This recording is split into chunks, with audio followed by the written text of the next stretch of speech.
Well, that was dumb. This is the first time my internet's cut out in a while.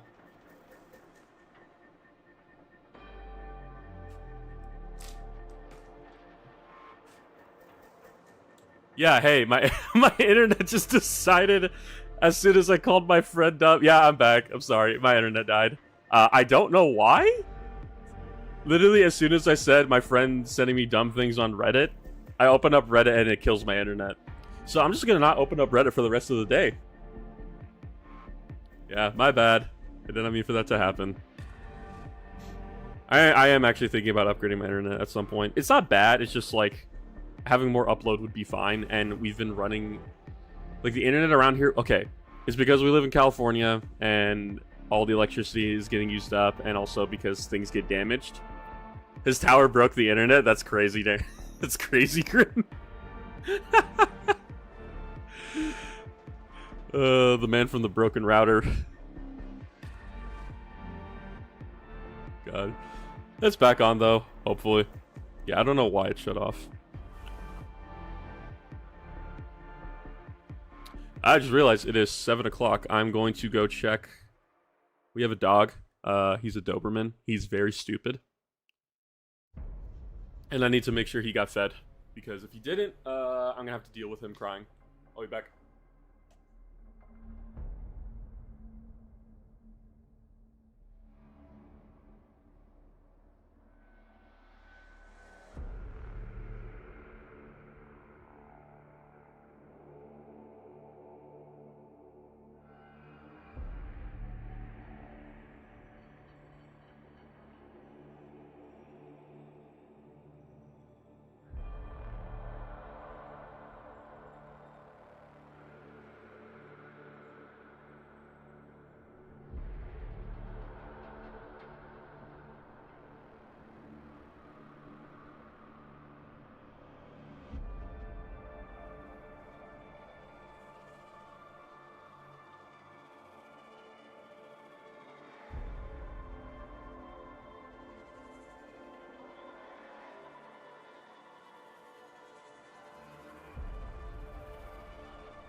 The beast has been fed.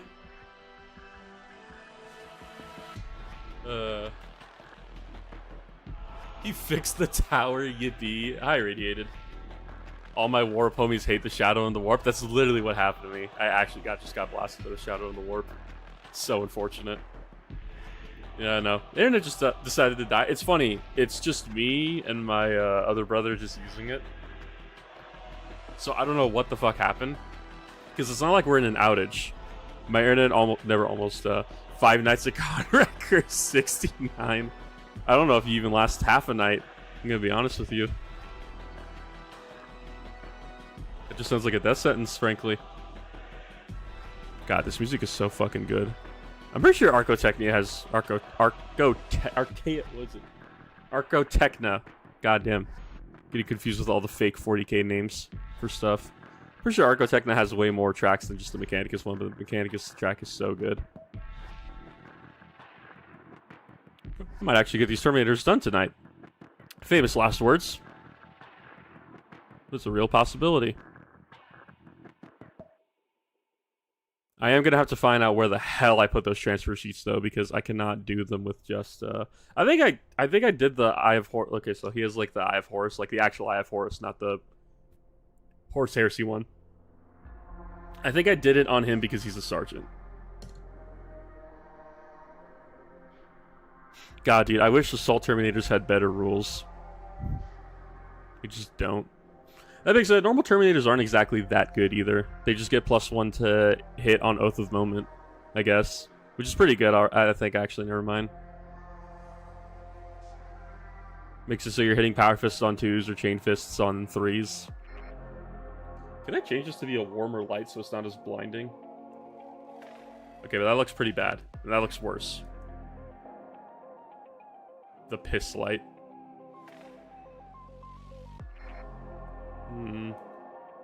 We'll just stick with normal for now. Why not? I don't want the Mexico filter. This light is pretty cool, though. I like it. It's just some cheap... I say cheap. This is like $50. But it's some, like, cheap no-name brand. Literally, it's the Mexico filter, dude. Look at this. I'm about to start selling illicit substances to people. That blue one just hurts my eyes. Jesus, I don't know who could stand blue light. Or cold lights in general.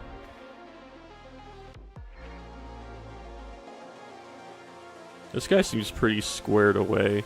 I just need them to get painted enough so that way the wash can do its job. Should probably clean off my brush, actually.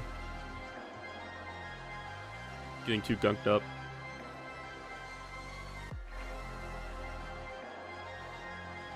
How's everyone's night and or day, wherever you are, because there's Europeans in here?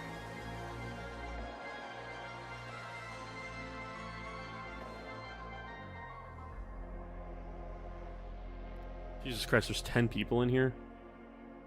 I know, like, in the massive scheme of the universe, 10 people isn't a lot, but the fact that 10 people are willing to just sit here and have me on and listen is kind of funny. Pretty good. I've been cat sitting for my neighbor. Now I must ask, because you've said this, what kind of cat is it, Sample? And understand, I'm not asking for the breed, I'm asking for the color. That's the only thing that matters when it comes to cats. God, there's still supports just like hidden in crevices. Like, I think you can barely see it right there. Support right there. For orange cats. Cats? Oh no! I'm sorry. I'll remember you in my memoirs. Orange cats are so funny. I love black cats, but that's also just because, like...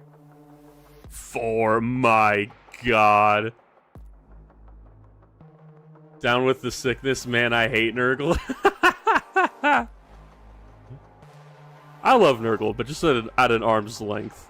He's done good by me so far in many editions. Especially now with Dark Pacts. They're so chaotic, dude. Orange cats... They share a brain cell, and then at some point, one of them will eat the brain cell, and then it's just over. I love black cats. Gray cats are pretty cool, too. Gray cats normally seem pretty chill. White cats are mean. Sewing pants. Irradiated. Why are you in a position where you are sewing pants, if not for cosplay or repairing? I actually do have a... Let me get it, speaking of cosplay. Actually, let me get 2 things, because they're both pretty cool. Yeah, hi Fiend, my internet cut out. Because it just decided to do that.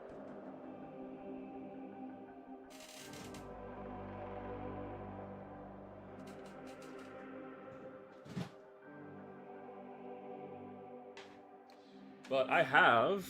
I'm assuming I'm putting this in the correct position. I don't know how well it's going to show on stream. I have a blaster prop for Star Wars. Because I can. That's very irradiated. I have a blaster prop from Star Wars. Nicholas and Laser said they're good nights. Ah, I'm glad. No, I'm glad. I'm sorry I missed them. Farming super credits and Helldivers for the upcoming Halo. I'm just going to accept that I'm broke, and I'm just going to have to buy that when I get paid. But yeah, no. I got a blaster prop for... I'm trying to make a Mandalorian cosplay at some point, but I'm not allowed to cosplay a Mandalorian until I actually start working out. That's my personal rule. So before I can even wear it, I have to lose some weight. I'm not like particularly incredibly overweight. I'm just like I got like a couple pounds I could lose, look a bit better, rather than having a Boba Fett in a Mandalorian syndrome where the armor plate is too small to protect my gut. Hello, Leroy. Nice to see you.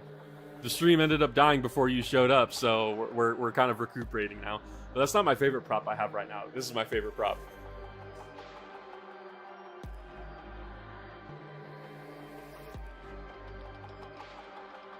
You're gonna get a bit of stream inception, so I do apologize. Actually, I think I could just show it off without the stream, but it's the Scatter Blaster. Specifically the one from Battlefront 2, because running that shit was heinous hate crimes. And I loved every second of it. I played a bit of, what is it called? Kyber? It's the mod that adds a bunch of shit, and like a bunch of blasters and stuff for Battlefront 2, and you can play it online. That shit was cool. From Republic Commandos. Is it from Republic Commandos? Is that where it originated from? So, that print is not from me. It is from Galactic Armory, and it was honestly not that expensive. I think it was like $40 for each prop. Which, for the quality that it is, like, it does need some sanding. But it's pretty good, and I forgot how big blasters are in real life. Like, that's a hand cannon. We're past Desert Eagle. That thing's, like, actually just shooting shotgun, like, slugs. Yeah, I love blasters. That's my favorite part of Star Wars. If you couldn't tell, I love Mandalorians. It is really good. I took, what is it called? I took that Color Forge. It's basically lead belcher spray. And just sprayed it all over. My friend who used it for minis said it didn't cover too well. I think it covered fine. I just need to do, like, another pass on it. And then I need to actually do the detailing. My biggest problem is that I didn't actually, like, put it together using epoxy, which is what you should put your props together with. I put it together using fucking hot glue. So my Kyber, not my Kyber, what's it called? It's like a K7 blaster, I think it is what it's called. I don't remember. But that hand cannon looking thing I was using, it fell apart as soon as I took it outside. And most conventions happen during the summer, so I don't need my blasters falling apart on me. So I have some epoxy that I'm going to use to put everything together and keep it together. Because the hot glue was not it. I forget hot glue is literally just like rubber that you melt. And it's not actually an adhesive. I'm slowly learning. Just joining. What are you painting? I'm painting up my Assault Terminators. They are Tartarus, and I scaled them up to be somewhat Primaris scale. They're a little bit shorter, but they're firstborn, so it's fine. I guess I'll get on painting my Primaris. Hey, dude, this stream literally exists to force me to paint. When I'm not scripting and I'm not editing, I will stream unless I'm doing something else. So that way, it gives me an excuse to paint, and it gives others an excuse to paint, because I love giving people a reason to, like, paint their minis. And if I'm going to be the reason that you do it, I'm glad. We all have a pile of shame that we need to get through. Hot glue is weird, but super glue works great for PET and PETG printed finer parts. not so much for PLA. You know what they used? I believe they used PLA, which is why I'm saying it didn't work well. I do own a 3D printer, or well, I own a resin 3D printer, and I own an FDM, or whatever you would call it, 3D printer. But it's like a shitty FlashForge one, like the Adventurer 2, I think it is. They use them in schools, like teach kids 3D printing. They're like super easy to use, but they're also super cheap because schools buy them. And it was so funny. I bought PETG filament because it's translucent, and I was going to use it to make terrain for my my Night Haunt, without realizing that PETG is the most fussy type of FDM printing you could use, or filament. The new Night Lord's Kill Team Raptor, specifically the one with the tongue out, kills me every time. Freaky Lord. What if instead of saying in Midnight Clad, they just said in Midnight Freak, and they freaked all over the place? The Freak Lords. Oh my god. I love these streams. You guys make me smile too much. It's funny because if you met me in real life, I would look like the most unhappiest person ever. I have like resting bitch face. It's definitely not the most fuzzy, but the most stringy and the most common for the most common filaments. Gotcha. Motherfucker. Freak Lords, dude, it's so good. Peak Nostromo cinema. If only Nostromo was still around. Nah, I'm glad it's gone, and I'm glad Curse is gone. Fuck Curse. That dude deserved everything he got. It's gonna be so funny when I do a Night Lords video, because it's just gonna be me dunking on the Night Lords for like 10 minutes, and every 30 seconds, or like 30 seconds later, it's gonna be like, yeah, no, but they're still fucking cool, though. I need to stop yelling. I'm peeking the mic again. I noticed when I watched the last VOD, I was peeking my mic super hard. I got resting rich face. What, you look like a very affluent German boy? I think the Nostromans feel the same. I don't know if the Nostromans feel anything, man. They're kind of gone.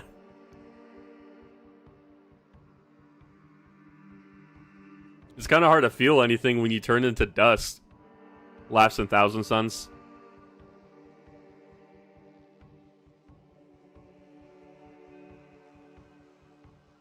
God, there's so many shit planets in 40k, and it's so funny because almost all the Trader Primarchs landed on them. Wasn't the only Trader Primarch who had like a semi-normal life? Wasn't it Magnus? Or am I wrong?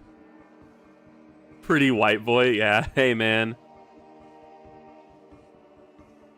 Yeah, I got nothing for you. At least you look good, I guess. That helps. Now, I look like a criminal when I go outside. Like, people avoid me.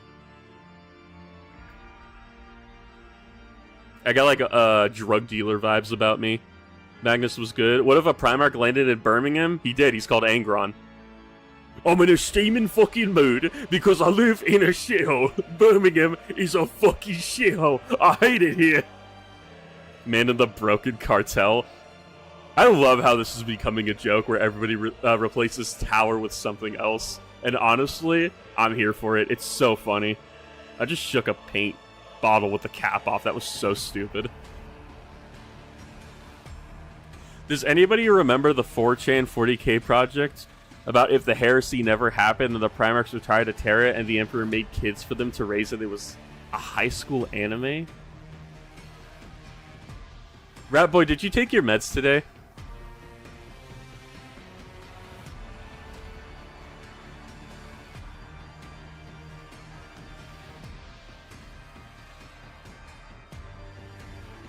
No, but continue.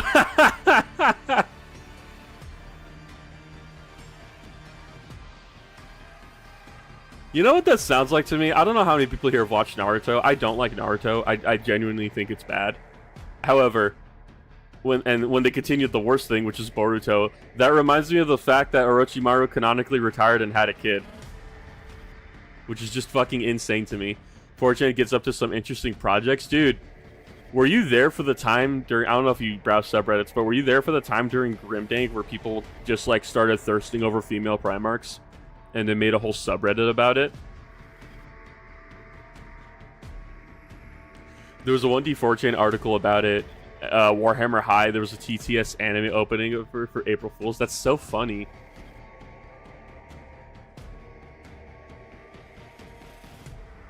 Like, they're not still doing that? Yeah. No, they are. There's a whole female Primarchs got me acting up. So, like, I can understand on some of them. However, the other ones, I think people genuinely just have, like, mental issues. Am I up for a female Fulgrim? Or a female Sanguinius? Yeah. The Space Marine 2 community page is just female Primarchs. Based. I'm not against it. I just think some people took it a bit too far. That being said, I do browse the subreddit because there's a lot of funny memes on it still. Let's Go found the channel a little while ago and been binging the channel. I heard bringing the channel. I was so confused. Good work. Thank you, Goats. With you and your horrifying text on your name with the crosses next to it. I thought I was getting exercised for a second. But yeah, I'm glad people are finding the channel. It's growing more and more. Like, it's crazy that it reached 1,000 people in like a month, and it hasn't even been another month, and we're already at 2.5k. Fem Conrad is literally goth GF with Hello Kitty pajamas. You're gonna die. That is so true, dude. I don't know. I'm partial to Fulgrim because it's literally still just Fulgrim. Like, I liked Fulgrim, and then you just made Fulgrim a woman. And arguably even badder, which is crazy to say. I'm gonna head out, guys. A day of fresh wine harvest drinking lies ahead of me. Enjoy your British cigars. Wow, you actually are resting rich face, huh, Fiend? Wow, it's been awesome. Content's been peak. Keep it up. I am. We're doing Sisters next, so that's gonna be fun. Did the Primarchs have their own rooms on their ships where everything was normal furniture and appliance just scaled to the Primarch size? Ratboy, I'm fairly certain Fulgrim did. I'm not joking. I think Fulgrim actually just had like a sized up suite. And it's funny because Fulgrim canonically has been married several times as well. So at some point he would have had a husband or a wife, because I'm pretty sure Fulgrim swings both ways. And they would have to deal with a fridge the size of like, what would it have been, like 2 stories? Or something crazy like that? Like 18 feet. Sorry guys, I think my brain has been melting from all the glue fumes. This is why I don't try to glue a shit ton of models anymore. And this is also why I use like basing paints instead of like actually doing basing myself. I made that mistake where I did like 1860mm bases for Cataphront Breachers, and I like burned my nose hairs doing that shit. I heard a story about the lion being hosted on on the furniture. It didn't fit him. What? I kind of love like the grit. Imagine being Fulgrim's wife. It's like Stuart living in a normal house. That's so funny. Oh my god. I need to keep painting. You guys' comments are killing me. But yeah, no, what's it called? I love the Great Crusade era of the Primarchs, because it really is just like 40k slice of life, where you just see the Primarchs interacting with each other in like honestly like somewhat nice ways. Sure, some of them didn't like each other, but that's just like with any brother. You're not gonna like your brother all the time. Dude, my pile of shame is a starter kit from 8th or 9th edition. Whenever they changed the logo, that would have been 9th. I'm starting to finish it, but thinking about what to get to next and expanding my Primaris. What are your what's your Space Marine chapter, Leroy? You probably already have everything you need, so I could just tell you what you should probably start painting next if you need secondary input. We're getting some chaos, boys. Don't start another army. Don't make the mistake I did. I made a custom chapter. Yeah, but like they have to have a Primarch that their gene seed comes from. That's what I mean. Like, who do they owe their lineage to? Because my guys are salamanders. That's why they have hammers and shit. Because hammers are cool. But that being said, there's still a custom chapter. I don't need to paint that part. That's going to be gold. Ultramarines. Okay, yeah, honestly, you could do whatever the fuck you want. Never mind, Leroy. I'm not going to tell you what to do. That's too basic for me to give an input. There's a fan comic about the Sons of the Phoenix where Clone Fulgrim comes back and leads them, and his favorite Marine gets a human artist GF, which means... I'm not reading that last part. I do remember seeing the Sons of the Phoenix comic. I think it's still ongoing, right? There's a lot of chapters on it. So stick to Primaris, gotcha, yeah. Dude, Leroy, you pick the easiest one. Well, when you do a custom chapter, you pick the easiest one. But if you pick a custom Ultramarine, like, successor chapter, then you're on super easy mode because every single release box is, like, perfect for you. And also, you get to bring Gilliman. I don't know if you're bringing Gilliman, but Gilliman's cool. I like Gilliman. Is he worth the points? Probably. Primarchs are fucking crazy. Oh, daily reminder, I hate the lion. That's what I need to do. So, like, I already have, like, this, like, dead space over here because, like, the live forward screen reaction is going to be there. I want to put a wanted poster of, like, the lion. Because I fucking hate the lion. I think I'm going to do that next. I don't want to clutter up the stream, but that there is prime real estate. And at some point when I start allowing, like, donations and stuff, I'm going to have, like, a little, like, text thing on the bottom around here. Or, like, say, so-and-so donated, so-and-so subscribed, so on and so forth. But that requires me to get a little bit of engineering done. Heresy? What do you mean, Alfarius? Haven't you heard how much I hate the lion? Or are you commenting on something else?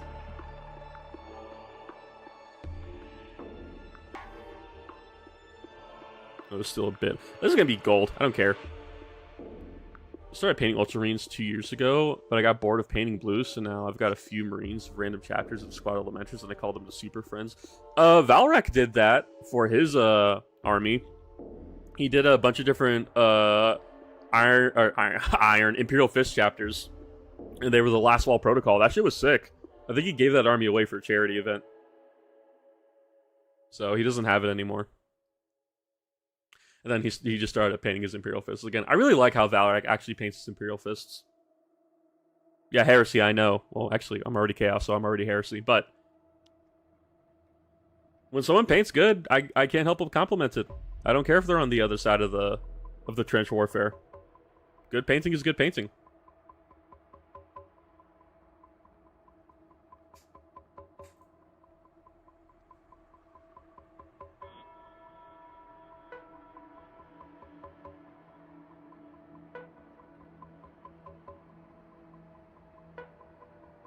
Dude, I still haven't bought a rulebook to learn how to play.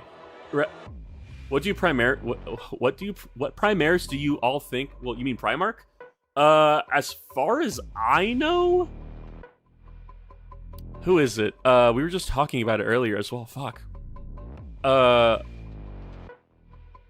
It's either the Khan or it's Conrad. I think who's coming next. I would love Vulcan to come back. But we already got Heastan getting an update, so I don't think we're going to get Vulcan anytime soon. I don't think that's happening. Yes, it's Heresy. What are you going on talking about? What are you going on about? Is Soy Jack loyalist? That's so funny. I would like Vulcan to come back, but that's just because I play Salamanders, and I would love him to be here. I still haven't bought a rulebook to learn how to play. 40k has gotten easier to play. That being said, you're still gonna... It's so funny. They simplified the game, but there's still people who are just, like, still don't get the rules and still get confused by it. And I remember the main selling point of this game being... And, I'll go ahead and sit on my high horse for a little bit because I earned it. Fuck people who wanted the game to be simpler and they still don't get the rules. These rules are the most simplest fucking shit we've had in forever. And I've run into people who still don't understand the rules. Fuck you guys. Alright, I'm getting off my high horse. Love me some Terminators. I paint World Eaters. I'm coping about getting our Blood Butchers. I have a friend who plays World Eaters, and I offered him to print him some, like, custom Terminators if he ever found files. And he just never hit me up for them, but I don't think he runs Terminators. I think he doesn't like Terminators. That being said, he's playing Deathwing. So he's what's it called? So he has a bunch of, like, Deathwing Terminators and, like, what are they called? Inner Circle Companions? I don't remember. Correction, what have I done about it? Do you think they called the Horus Heresy when it was happening? No, because the Horus Heresy happened in, like, the span of 3 years. I don't think they had time. I'm not joking. I think this is an actual answer to that, and I think the answer comes from when we hit the Age of Apostasy, because I'm having to look back into that for the Sisters video. The whole Age of Apostasy and Goj Vandire. And I'm going to try to keep the Goj Vandire stuff brief because I really don't, like, care. Terminators and World Eaters are very doo-doo, sadly. Are they? That sucks. Yeah, my friend is, I'm not going to call him a Meta-Hugger, but he loves playing stat checklists. Where if you can't deal with him, he loves that shit. So he wouldn't be running Terminators. That's not his style. I need to remember to sit this far away from the mic so I'm not eating it. Get a second coat on this shit. Or seriously lasted 7 to 9 years? It's so funny when you think about that. Like, a 7 to 9 year war, or like a decade-long war, if it really even gone on for that long, destabilized the galaxy so much that you're still feeling the repercussions of it 10,000 years later. Like, it was that devastating. I found out there's no difference between Inducti Marines and regular Lamines. What the fuck is an Inducti Marine, rat boy? Inducti. Sounds like a fucking Scutari unit. The fucking Sidonian Inducti.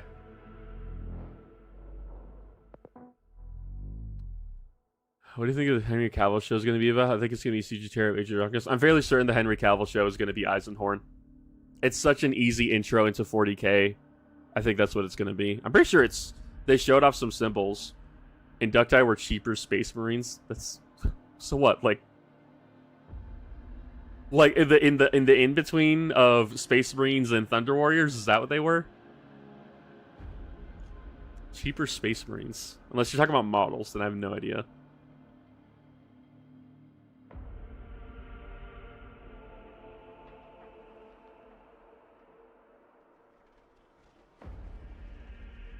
I need to get a better stand for my phone camera. I hope the quality is at least decent enough for you guys to be viewing. I am using an app to use my phone as a camera. To replace their losses quickly, gotcha. So it was literally chaff.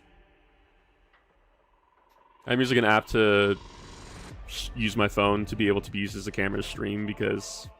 At least through OBS, so that way I don't have any problems. Probably gonna buy an actual license to it, so that way I can like stream in a higher resolution. Not that I really want to, but when it comes to painting, every little pixel kind of matters. It's so funny how every time I do a video on a faction, I have to go back to like, okay, so what happened to them during the heresy? Gotta do what you gotta do, enjoying it regardless. Yeah, I'm gonna watch it when it comes out. I already have Amazon Prime. I watched Grand Tour and Clarkson's Farm and a bunch of other stuff. So I just like watching stuff like that. Sadly, I'm now finished with both of those shows, and I have really nothing else to watch except for like going back and watching Batman the Animated Series, like some other old cartoons that are on there. I think the Superman one is on there too. I need to watch that.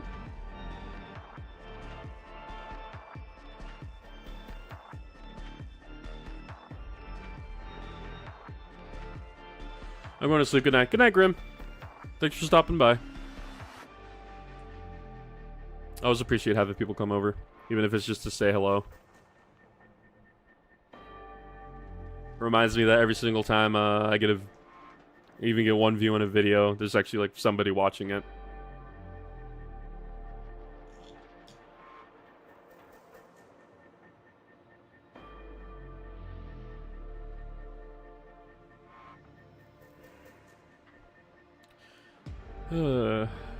I'll get to the gold eventually.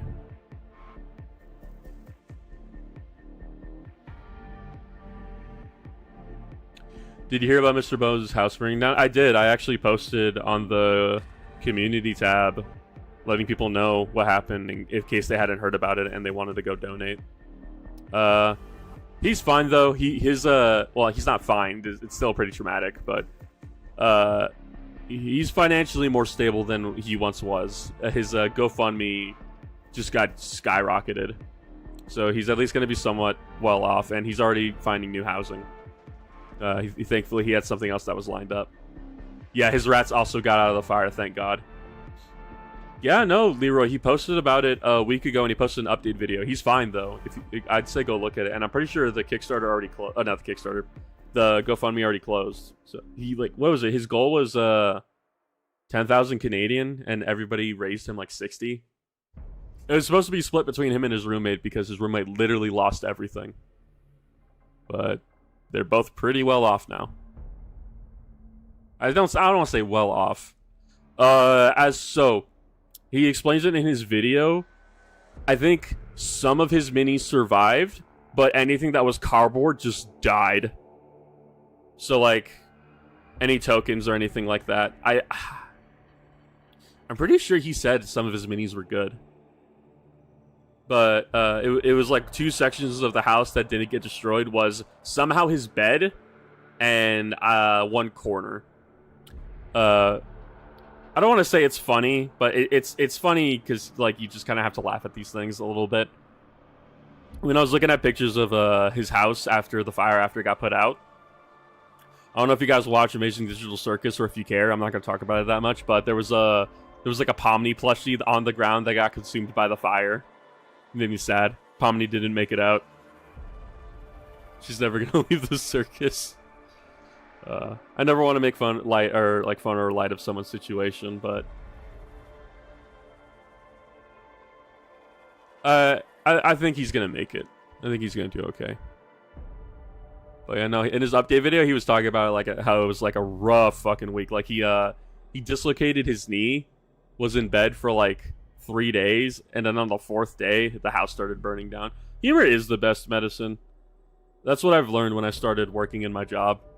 My job can get stressful, and it's really not worth the pay. The only good thing is the hours. And I've learned that, like, I already had a darker and, like, asshole-ish sense of humor. And I fucking need it with my job. But that being said, I think this year is going to be a better year. It seems like it. I have like a 40-minute period where I'm just sitting in a room, basically by myself. And for like 40 minutes, I'm just able to like work on scripting. So if it continues like that, which it probably will, because of how like my schedule is laid out for the entire year, I'll probably get all my scripting done when I'm at work, so I could just record on the weekend and then edit and then just put the video out. I think I'm gonna start posting on Wednesdays, so that way I can work editing on weekday nights. I wish I could contribute, but I'm a college dropout. Dude, don't worry. He got everybody in his community helped him out, and so did all of his fans. He's okay now. I'm glad he's okay. The dude is a big inspiration to this channel, and after I saw that, I felt the need to at least like say something, even if it only reached like 5 people on this channel. I wanted people to at least be aware. Insane, bro. Scoping shit on a farm ain't too fun. Or scooping shit on a farm ain't too fun. I thankfully work inside. That being said, there are times like I'm outside for like 2 hours a day, and today it was like 110 degrees, 30% humidity. That shit was ass. I'm imagining him as a dude with a bearded with the bearded Servo Skull hobbling up and down the stairs in a knee brace, carrying a rat cage. While, dude, like I said, I don't want to make fun of his situation, but the way he described it when he said like he had to get up out of his bed, hobble down 2 flights of stairs, and go outside back to make sure his place was on fire.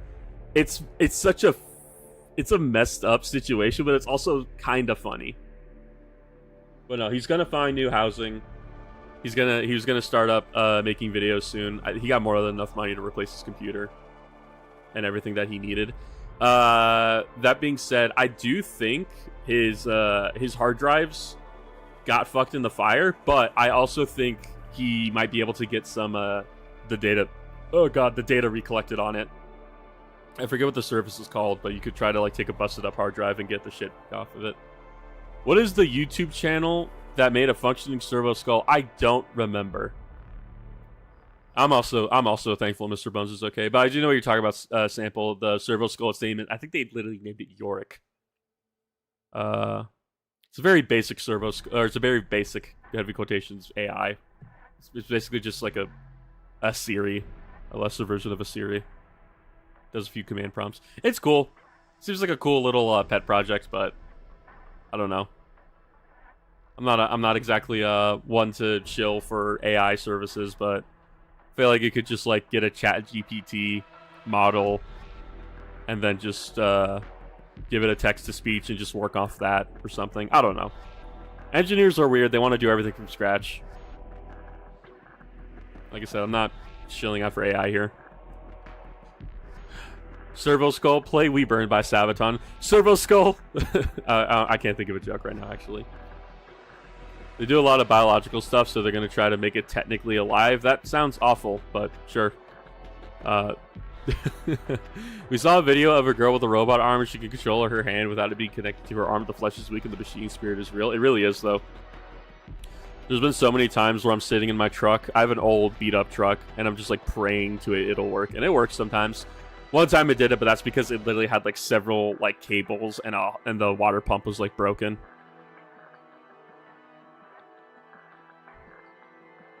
So that time, like, it just could not keep up, and it just struggled and fell. I have an intrusive thought of painting the groin plate gold, but I'm not going to do that. I mixed the wrong paint, damn it. I'm glad that prosthesis and shit are becoming more advanced, because I remember...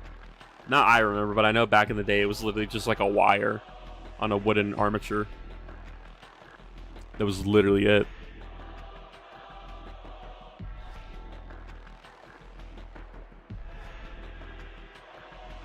Do I really need to get that crevice? I don't think so. I'm not going to bother with that.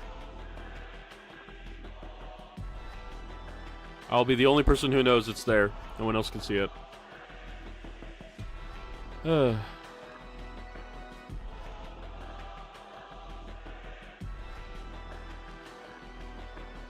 that stream didn't even last the whole hour and then my internet kicked out.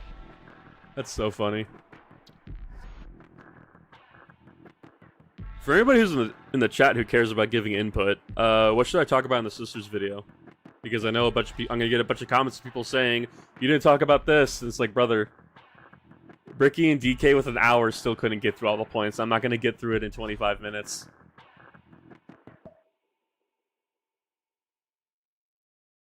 I'm open to suggestions and feedback. I'm always open to stuff like that. Okay, Rat Boy, I'm gonna need to ask you to go sit in a fucking timeout chair for that one. God damn it, Leroy. Be mature, damn it. I know you guys aren't 15. You play Warhammer. You have to have money. New prosthetic technology is great and all, but I'm worried about actual machine cults springing up. I'm going to be real. Fuck it. There's people who worship a flying spaghetti monster unironically. Let people worship machines. At least they actually have something physical to worship. I mean, sisters can do the deeds. Sisters can do a lot of things, but you need to go to... I'm not gonna say that. Go to the gulag. Say that.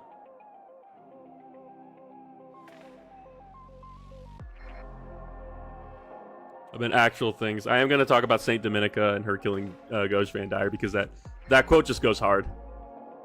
Saint Celestine? I don't know much about her. Oh, Leroy, you're in for a fucking treat. Because we're gonna be talking about fucking Celestine. There's some fucking sick shit about her too. I didn't like Celestine at first, and then I learned more about her and like, yeah, she's my favorite. Also, people ship her with Greyfax, and I didn't read Our Martyred Lady, so I don't know what that's all about. I don't think there's any lore that says sisters are. I'm not reading that word. If I understand correctly, Rat Boy, it is not a mandate in their religion to be that. Because I'm pretty sure there's stories of sisters getting with guardsmen. I don't remember what stories. I like the sisters because they like the guard.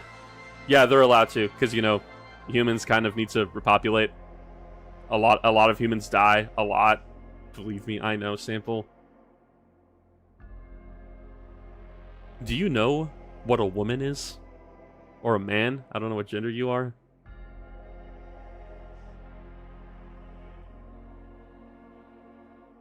We don't know women in this chat. As far as I know. I haven't had anybody come in the chat and brag about being married, so... Women are scary, dude.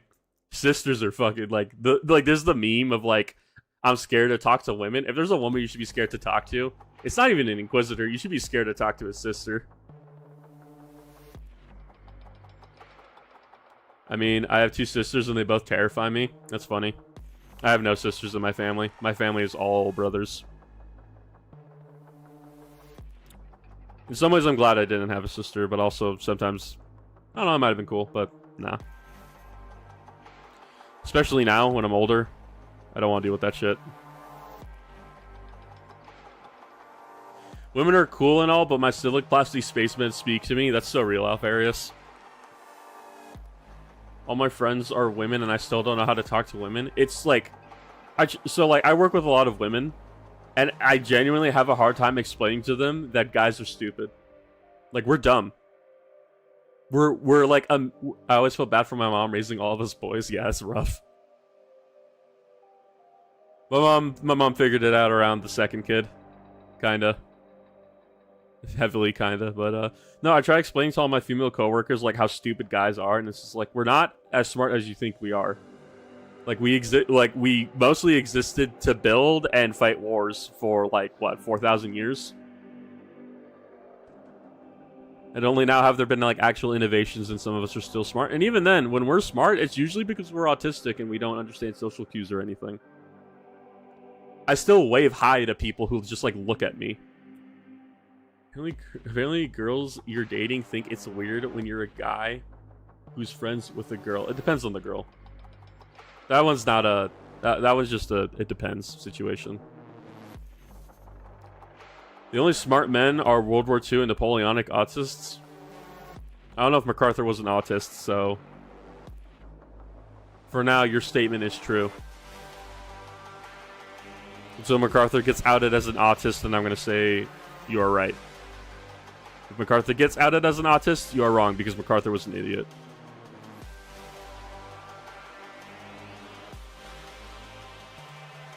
A sea of radiated cobalt. Yeah, what a great idea, guy.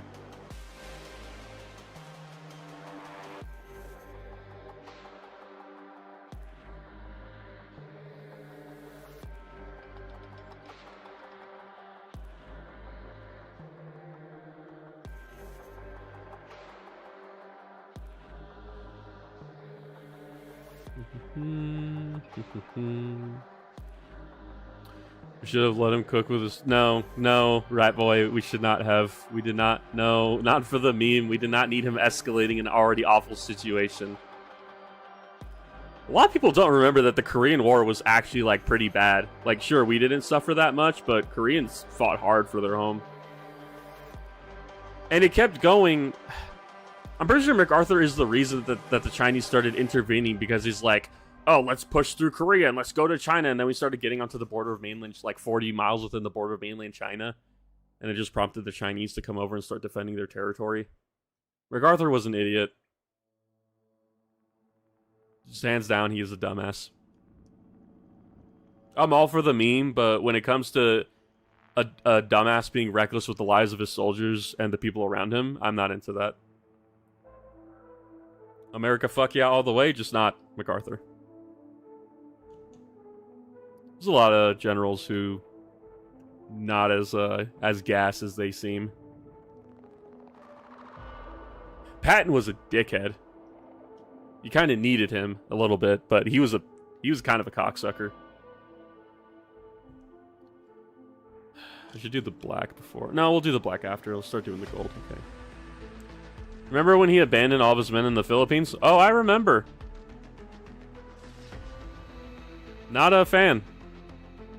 How much gold did I do here?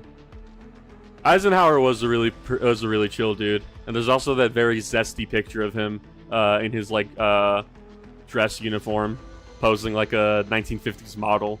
I love that picture. It's so goofy. Dwight was a chill guy. All hail Terry Allen. Is this gonna become a historical fucking U.S. history stream again? I tried avoiding this, damn it.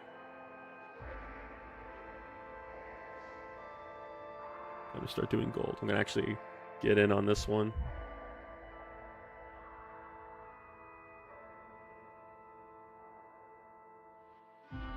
How did I do this?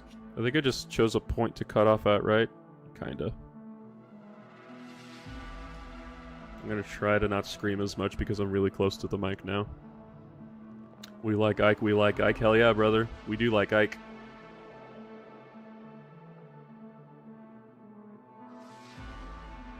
I don't know if I have a favorite president. I probably do. I just need to narrow it down.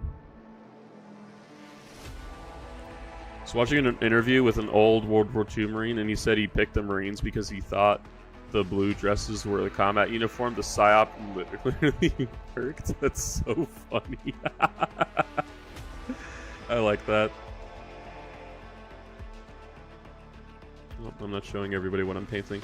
I like Roosevelt. Teddy or FDR?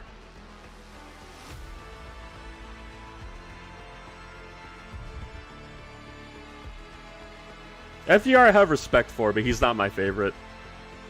I need to remember to stop screaming. Teddy was a badass. I feel so bad for him though. His wife's nickname for him was Teddy, and she ended up dying, and everyone called him that. And it's probably just a constant reminder of her. He did a lot of. Didn't he do a lot of like animal conservationist things and like a lot of I can't remember the name of them, national park stuff. Well, he also said the world is my safari, so you know, he loved hunting.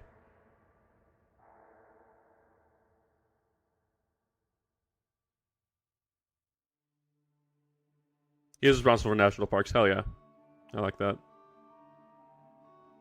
Lincoln is probably my favorite. I like Teddy because he had an assassination attempt planned on him, and he got shot in like the lung, and then proceeded to do like an hour-long speech, and he just riffed on the dude who hit him and didn't kill him. It was so funny.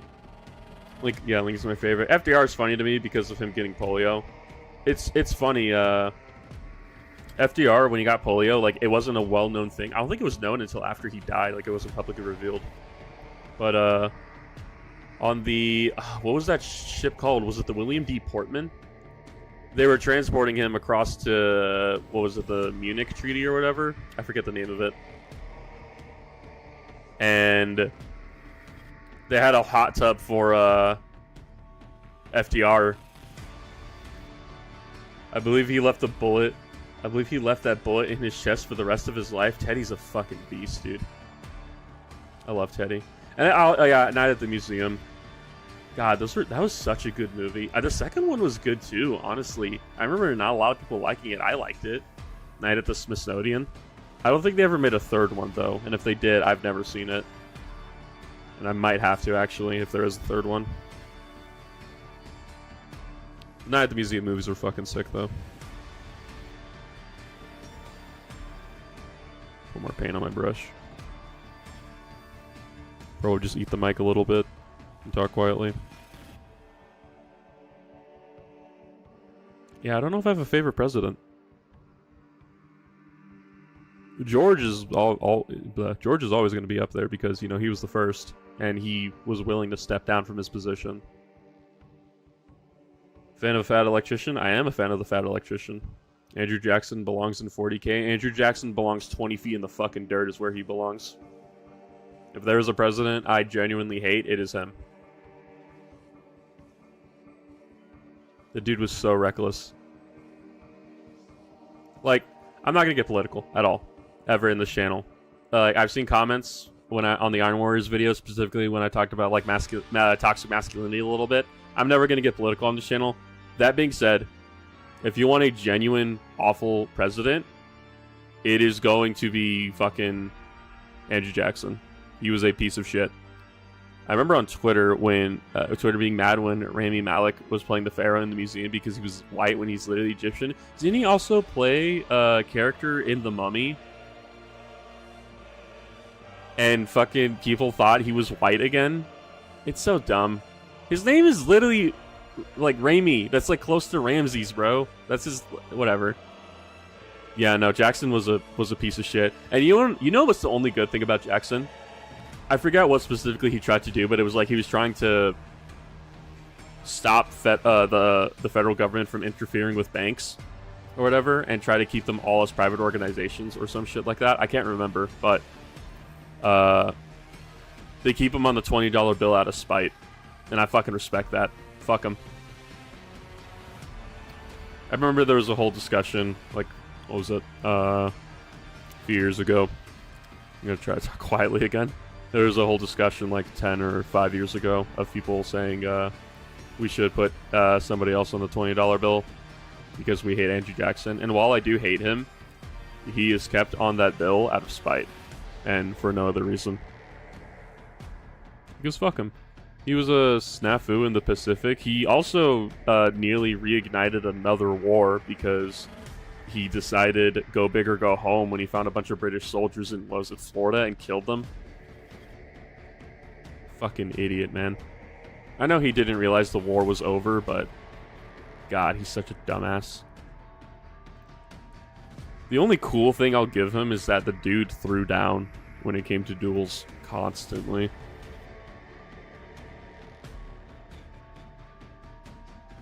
It's the only mildly admirable thing about him. Everything else, piece of shit. Dude, I fucking ate. Here we go. Which president is fat electrician really hates? They had a World War II veteran on a podcast. It was FDR. Nick hates FDR because of and so does Brandon, actually. They hate FDR because he basically, what was it? He moved the Federal Reserve away from the gold standard and started basing our entire economy off of our own printed money, and it kind of fucked everything up. And that's why inflation is kind of a problem over here. We're not as bad as everybody else, but it's getting there. Like, I remember when a 5-layer burrito was under $1. That radicalized me. Now I'm not beholden to any party. Some of the policies passed also lengthened the Great Depression. Yeah. And there's arguments to say that all the welfare stuff you put in place is kind of a problem, but that's, like I said, I'm not getting political. And I'm not going to let... Talking about history and stuff? Absolutely fine with it every single day of the week. History's important. Talking about history and then giving it as your own political opinion? Not into that. I'm down to always talk about politics, just not on a stream.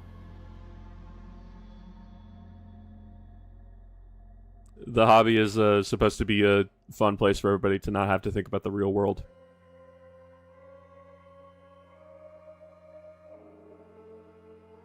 Fuck, man, I don't want to think about the real world right now. I got 2 days off. Who would have imagined basing our currency on our own money would have been a bad idea? Yeah. I remember when Kohl's brand cat food was 85 cents in 2020, now it's $2.50. Jesus. That's crazy. So much, things have gotten so expensive. And like, sure, some of it was because of us going into lockdown, and I get that, but also it's just like, things have been getting progressively more expensive regardless of lockdown. It's not like housing prices went up any higher. They're going up at an exponential rate. Housing is not a political thing. That's just a right. Everyone should be able to own a home at some point in their lives.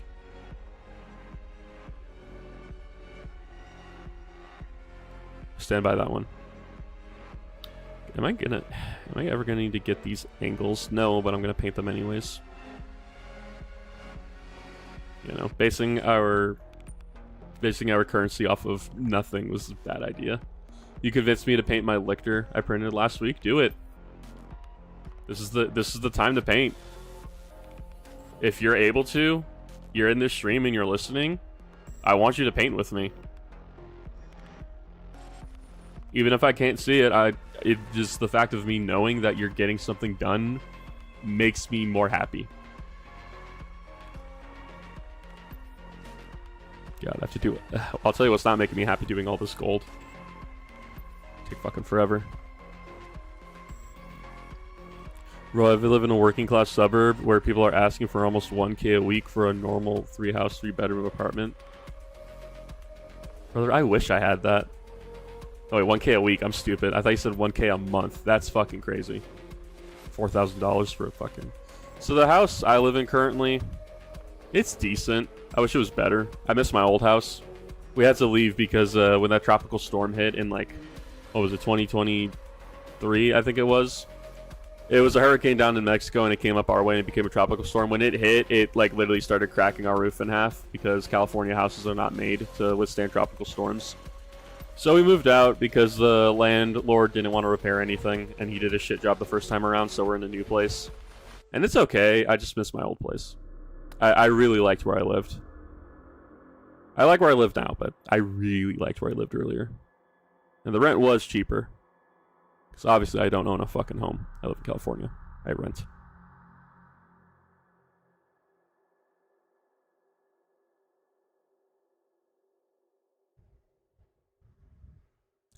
If I ever get the chance to make a house, I would use plaster instead of drywall.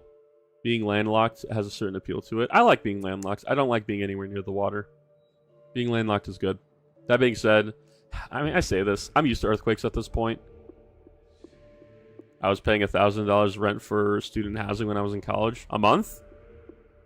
That's still pretty steep for a student, dude. That's fucking kind of crazy. That's kind of why I never decided to go to college, because I was going to have to figure out housing, and I don't have anybody near the colleges I wanted to go to. So it would have been me traveling for like 2 to 3 hours every day to go to college and then going home. I could not do that shit. Especially when like we were moving and we needed money to pay rent, and I needed to like get off my ass and start doing things. I think that's the thing that stops people from going to college. It's mostly life just catches up and you kind of start need to make you need to start making money. I spent all my early 20s being broke, and then I finally got the money to move out, and the cost of living crisis raised every by 4 times, so I'm stuck in my parents' place. Yeah, that's where like I'm trying to get out of that. Thankfully, the job I work, like, it doesn't pay well right now, but the longer I stay in it, I do get more raises. And if I went back to school, I would get even more money because they incentivize you going back to school. I don't know if I got time for that, dude.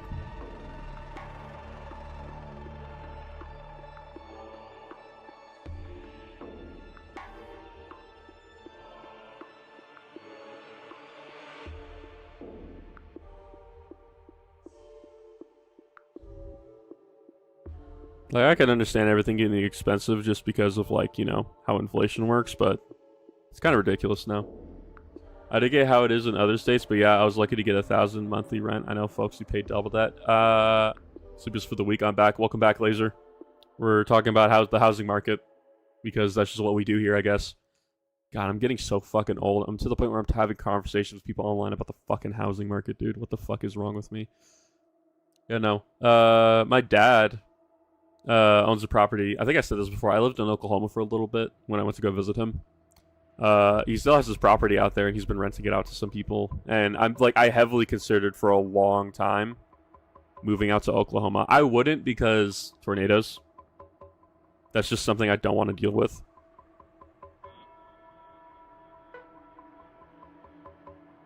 But he's renting it for pretty cheap. It's like not that much, but that's also because the house is not in a good location. If you want to go anywhere, you have to drive like 20, 15 minutes. Yeah, housing is crazy. If I ever want to get good housing, I'm gonna have to move out of California, which I don't want to. I have family here, and I have friends here that I really like. But unless I get a better paying job, it's not really worth it. Does rent exist in 40K, or do hivers just live under the manufactorum workstations? I believe that obviously it depends on where you are, because there's some planets that are just very Earth-like, where you pay rent and you live a very stable life. However, I do believe that, what are they called? Hivers, their housing is provided to them because they work so long. I may be biased for me, but NC is pretty good living for the cost, especially in the rural areas. I've heard North Carolina's good. The problem is that I am brown, and there are some places in North Carolina that are not welcoming to me. And it's not like I can pass off as white if I stay indoors for long enough. I have brown in my skin. If I stay outdoors for long enough, I start to look a little Iranian. Mostly because of my hair. And I definitely would not be welcome to North Carolina, most likely. I do want to move. I think I would just move to the Midwest at some point. It sounds nicer. It's cold. There's actually like seasons over there. It's like peak America. Fuck Texas. Have you tried being white? Rat boy. No. Check something real quick. Such rumors about the South are greatly exaggerated. I know some of them are, Doru, but there's also some places that are just like flat out bad. The fishing and hunting is pretty good. Sample, I'm painting miniatures. Do you think I'm the kind of person to go fishing and hunting? Because I'm not. Dude, the Midwest has the extreme of every season. I'm fine with that because do you want to know what my seasons are? It's hot, it's hotter, and it's kind of cool. The coldest it ever got here was like 40 degrees, I believe.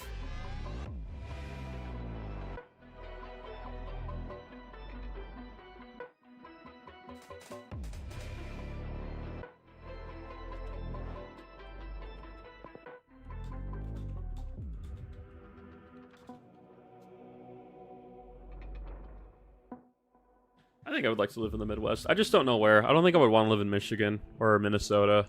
Maybe Minnesota, actually. I don't want to be near the lakes. I don't want to have mosquitoes. At least in my town, we got plenty of folks of color and only a few folks. Yeah, I know. It always depends on where you live. I've only ever been... Yeah, sure, I'll talk about this. I've only ever been racially profiled once in my entire life, and it was a very funny thing. So I've mentioned how I help my mom with her business, and she used to do stuff like setting up for parties and the like. I'm not gonna get into specifics because it's honestly not that interesting. But for anybody who knows where Palm Springs is, it's a very affluent white community. It's like the Orange County of the Coachella Valley. And what was it? I was setting up like backdrops for like a photo booth or whatever. And you know, I'm Mexican. I'm a pretty like semi big dude. I'm not overweight or anything, and I'm taller than most people or most Mexicans. So I was just like walking around lugging like heavy pieces of wood and backdrops and stuff, and this old white lady came to me in like a swimsuit with the and like no, she wasn't attractive before anyone asks. She came to me with the most serious, like genuine expression on her face and says, "Oh, are you the taco guy?" Like, no, ma'am. I'm carrying giant pieces of wood. I am not the taco man. You know what's funny? She never apologized for that. I don't care that much. It's just funny. That was the one time I've ever been racially profiled. Yeah, again, I'm biased to take my... Yeah, no worries, Leroy. If, heavily debating on figuring out where I want to move when I get older. I would like to go back to my hometown where I was born. It's nice over there, but it's not the best. The real question is, though, what is it, Laser? What is the real question?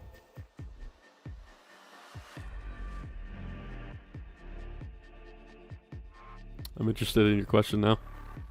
Now that you've piqued my interest.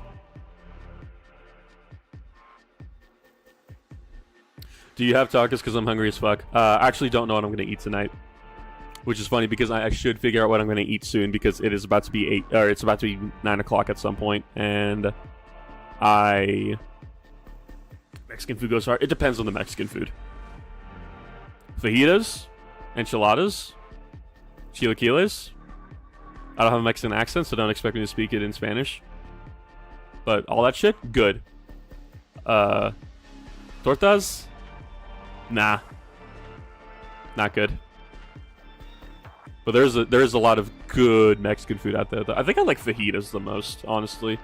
I've had it very rarely, but they're pretty good. And even like, how do I say this without it sounding stupid? Even when white people get a hold of Mexican food, it's still good. Like I went to Applebee's by myself, like 5 months ago, and fucking what is it? They had like a thick ass. So it was a quesadilla. It was a thick ass like seafood quesadilla. It was like basically a burger that dripped everywhere, and it was the most delicious shit I had in a while. Dude, here we got no Mexicans, but we have like 3 Mexican fast food chains, and one of them is Taco Bell. Okay, but Taco Bell's not Mexican food, rat boy. I think you know that. I don't know what other fast food chains you have over there, but like, I'm pretty sure there's a Bogan down there in Australia cooking up mean fajitas. Iron Warrior Terminators? No, Ritz. I'm painting up my Salamanders Terminators. That's a custom chapter. They're desert themed. I will actually get one of my Terminators though for you because you did ask. Heavy quotations Mexican. If you really think about it, rat boy, Aboriginals are the Mexicans of the land down under.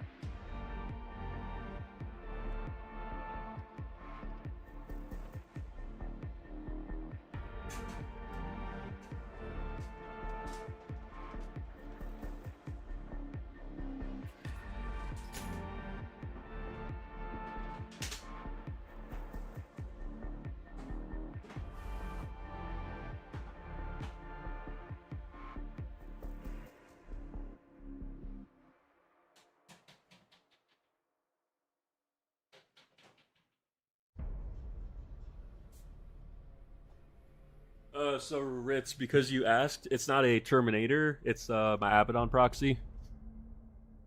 Rat boy, I'm not gonna get you started on the Aborigines because I don't know if I want to hear what you have to say about them. I'm trying to not get this stream banned. But here's my Abaddon proxy. I showed this off on the first ever stream. Dust, because the meme stays alive forever. I just don't like Abaddon's model, and this base was cool as fuck, so I wanted to paint them up. I'm still gluing my GSC 90 Neophytes to Suffering. Hell yeah, it looks sick. Thank you. Why the fuck are you running 90 Neophytes? We have a GSC player at my shop, and he doesn't even run 90 Neophytes. What the fuck is wrong with you?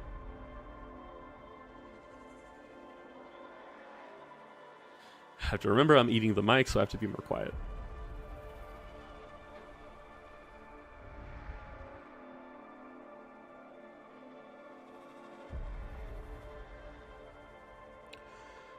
When I briefly played CSM, I got a broken Perturabo model. I fixed that and ran him as Abaddon. Perturabo actually could be ran as Abaddon. He's not that big. None of the Primarchs are actually that big. It's just the Demon Primarchs are fucking massive. I plan to use 80, but I got them at a good deal. That's fair. Getting minis at a good deal. That's a good excuse to have a bunch of them. I ended up getting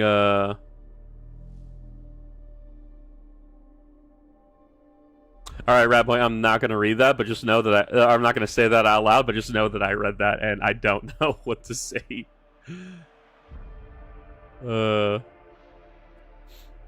Yep, same base out of the box, if I remember correctly. Interesting. Nice. You know, I was going to say something and I immediately forgot what I was going to say.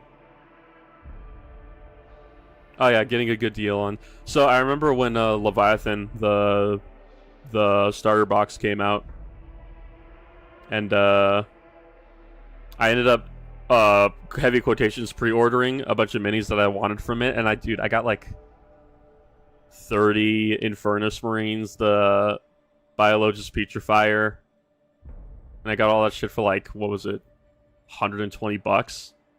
It's pretty good. Oh god, Sample, what the fuck? I drank some gasoline and it made my stomach hurt. No shit. Stealing Chick-fil-A was my survival food in college. I think if you work at a fast food chain, I don't think anybody's going to be mad at you. Unless, like, your manager or something. No one's going to be mad at you for stealing food. Like, come on. Especially if you're young. People need to fucking eat. I know there's a bunch of lifeless fucking husks out there called corporates that care about that shit. Refried beans are Kino. Radball, you're talking to a Mexican. Yes, they are. That being said, refried beans are so fucking bad for you. You should not be eating that shit.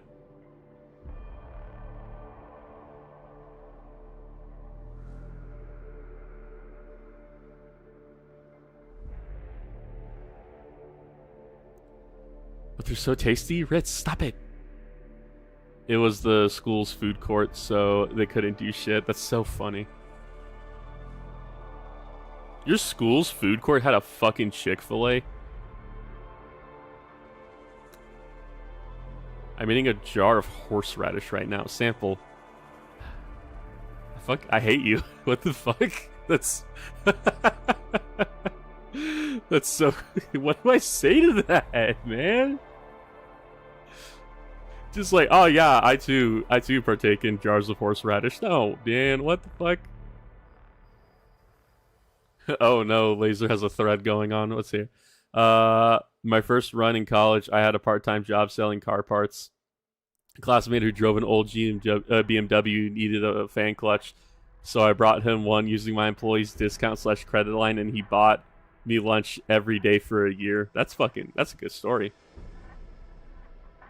Samples, are you trying to clear your sinuses? No, I'm just German. Right.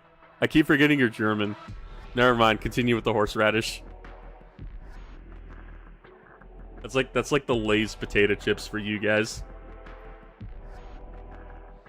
Did I paint the under shoulder pad? I did not. Should probably do this whole section here before I forget. No, I'm just German. That's such a funny excuse.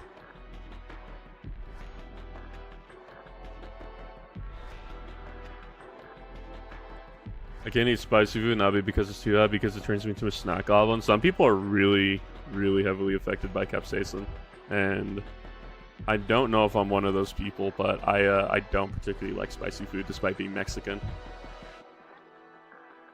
I try to talk more gently.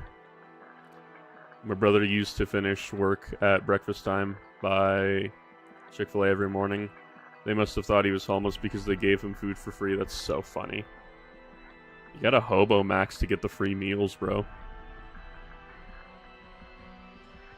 I'm white as hell, so they come out by spicy food. But I love spicy food with a passion. I've noticed a lot of people in the South love spicy food. And some of them can hang, but also a lot of them can't. I'm gonna be real. It's like what we consider spicy is like level 1 to an Indonesian. Let me turn my voice volume down because I keep peaking. That should be better.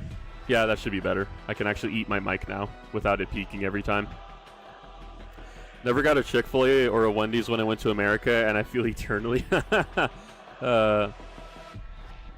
City folk can't hang, us hillbillies can though. Okay, Leroy.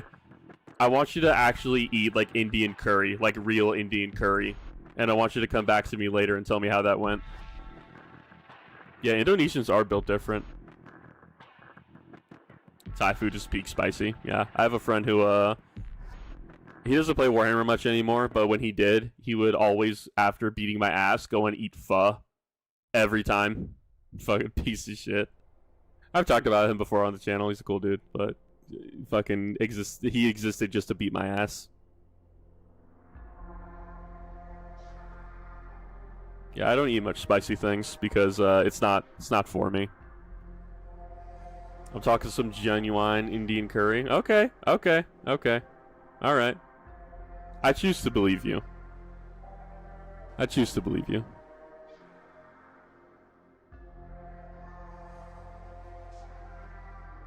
I can't talk shit, Billy, because I hate eating spicy food. I feel like I would like it more if I was more exposed to it when I was younger, but I just wasn't.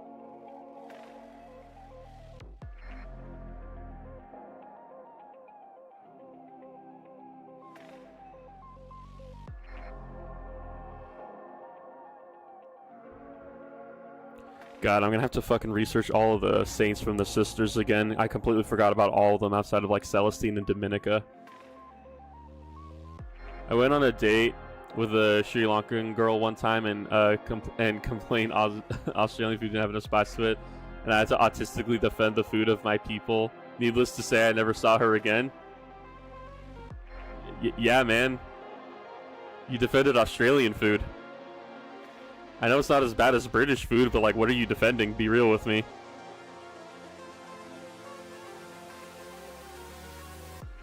Like, I actually can't think of any Australian delicacies off the top of my head. And I'm not going to make a shrimp on the Barbie joke. I'm actually thinking. Right, if you ever come back, some Bojangles are changing. What is Oz food? Exactly, I don't know what fucking Aussie food is. Like, seafood, I know they do a lot of seafood. Because, like, you can't live in the center of fucking Vegemite. Did I do the inside? I did not. Snag kangaroo tail. Okay, Laser, that's just insensitive. I'm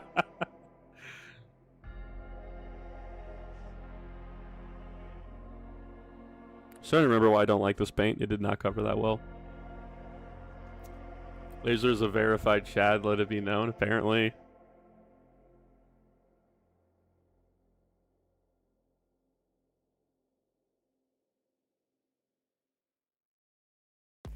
Kangaroo tastes bland unless it's marinated. I think that's most meat, Rat Boy. With that being said, kangaroos are literally vermin. There's only so many ways you can cook a rat. God, I keep saying rat and I keep thinking about a certain VTuber that I will not name. I'm trying to not nerd out that much right now. I've had kangaroo jerky before, but I don't remember what it tastes like. Probably because it didn't taste good. I mean, Laser, if you really think about it, anybody eats anything. They eat, like, cockroaches out in Southeast Asia. Like, as a snack. In Japan, you can buy a dried up spider. Or like a freeze-dried spider or something stupid like that at a convenience store and eat it. It's a thing. It's not like somebody memeing. Oh, I didn't paint the gold part of the hilt. Do you know the things I've consumed for $20? Yes, Dorumin Hako spells, because I have learned that I like women with Australian accents, and I think that's a problem.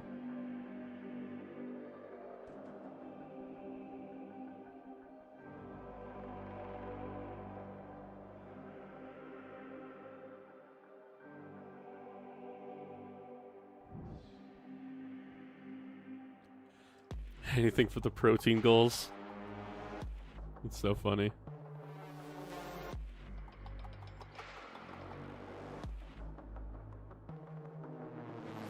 Oof.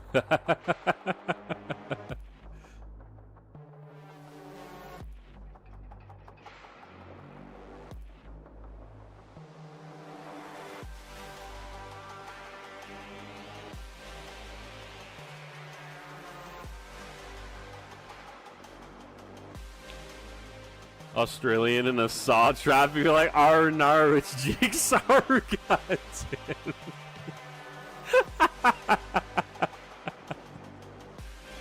Oh, god damn it, that's pretty good.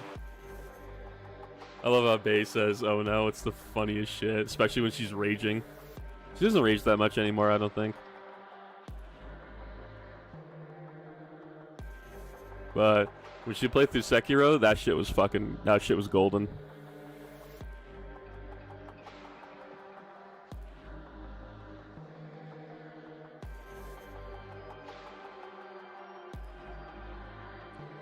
The French rat VTuber? No, the Australian rat VTuber, not the French one.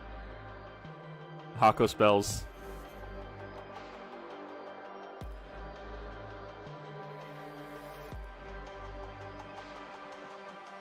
There's a French rat VTuber or something. That one was like a whole controversial thing because people like to fucking make messes on Twitter. So I avoided watching any of that. I'm talking about Hako Spells from Hololive. I like her. But she streams on Japan time, so I never watch her. I just like her voice and her design. I don't really watch VTubers anymore. I like all the Rat Girl VTubers. I wonder why. It possibly might have to do with your name.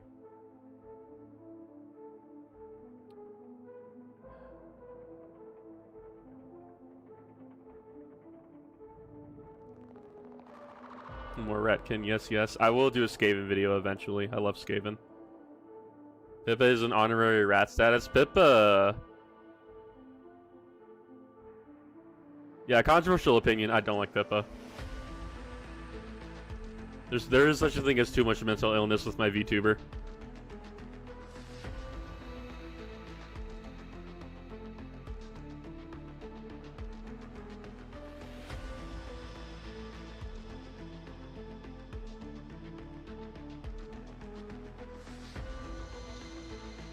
Bruh.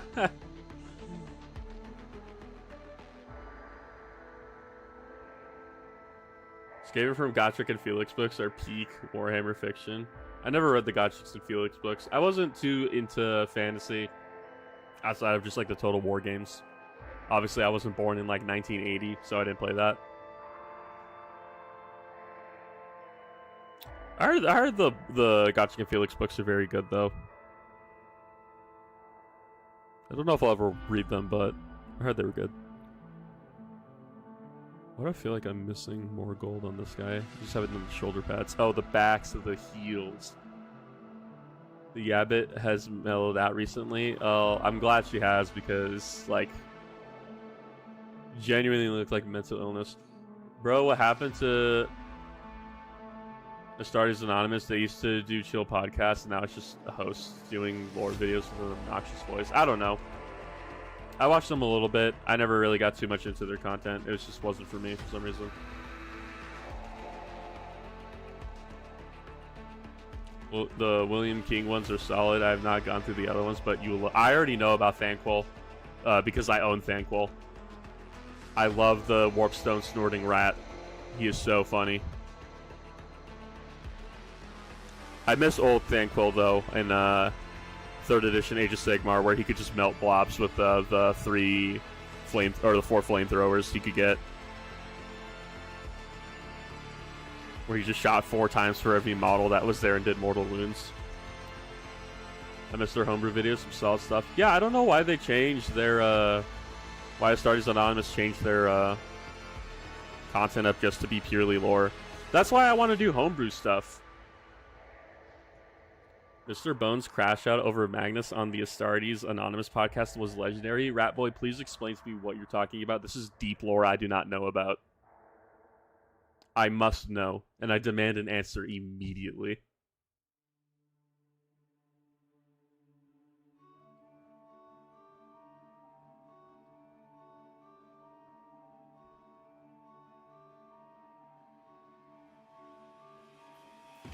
$40K theories. I still like Remlays. I think he's just been doing it for so long that it's just kind of like tiring. Doing the same thing over and over and over again.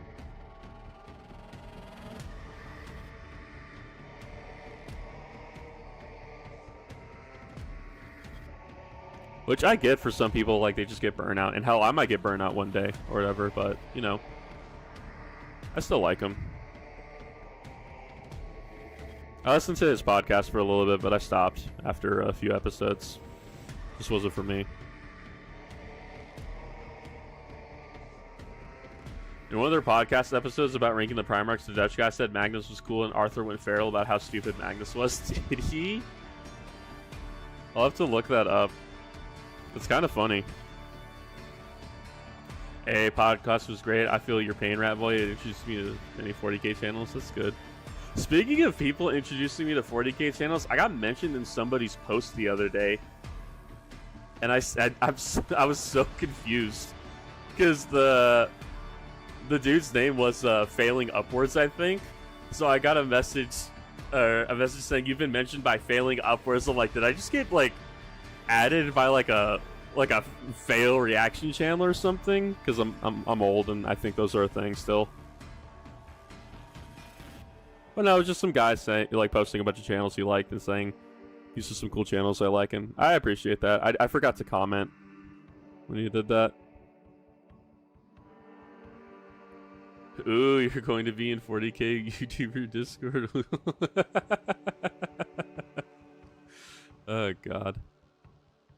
I am fine if this channel hits 1 million subscribers or if this channel stays at 2,000 subscribers. I will still be doing it. I like talking about my autistic interest.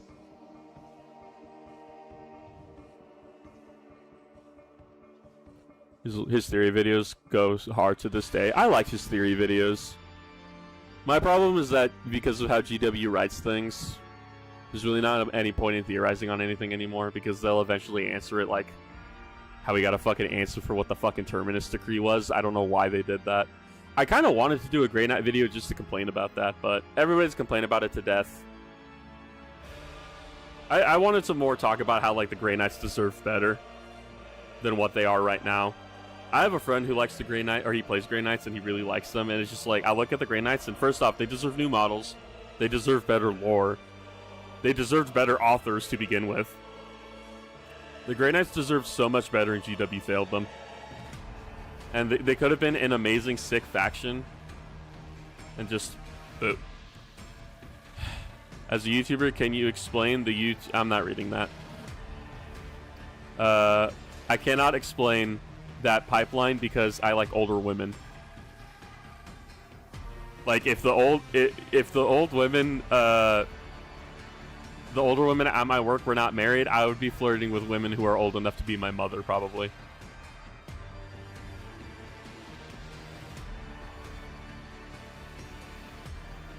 Rat, I can tell you're Australian because you just say shit. Playa, like, dude, I learned from the best. Ben Franklin. Grey Knights need one of the Necron's authors at this point. They really do. Like, okay. You mean old white women who think you're actively carrying tacos? That woman wasn't attractive, though, and she was like 80. Remember everybody about your choices, mistress? So you're that type of Zoomer? Brother, I was born in 1998. I'm technically a millennial, but yes, I am that type of Zoomer. I like older women. You want to know why I like older women? Because they aren't brain rotted by social media, and they have their life together. That's why I like older women. That's why I could never live in the South, because like I ran into an older woman, and if she called me sweetheart, I would faint.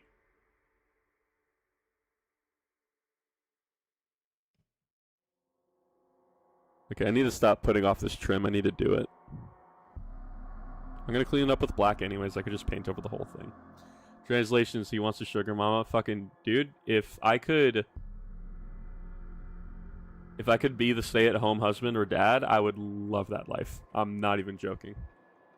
That would be for me. Sit home, cook, clean. I like doing that.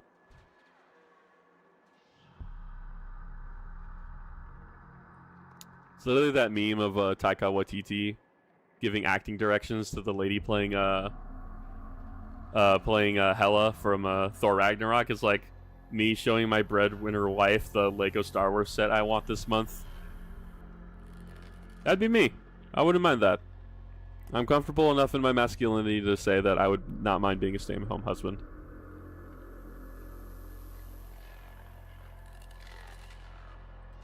So funny how people got triggered over the toxic masculinity comment in the Iron Warriors video.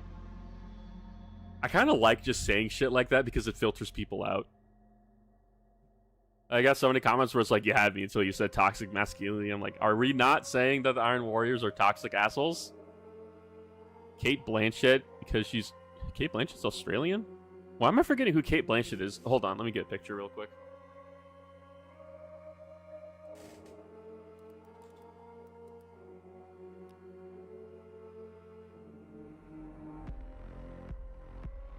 Right, Kate Blanchett was Hela. I'm stupid. What the fuck is wrong with me? Why are all the Australians Norse gods? Wait, I just realized that. Oh, and she is the Elf Queen in Lord of the Rings. I haven't watched Lord of the Rings, Ratboy. I'm sorry. I'm just gonna go ahead and be honest. I have not seen it. I know it's super good, and I know you need to watch the extended editions and watch them all in a row, but I have not had time.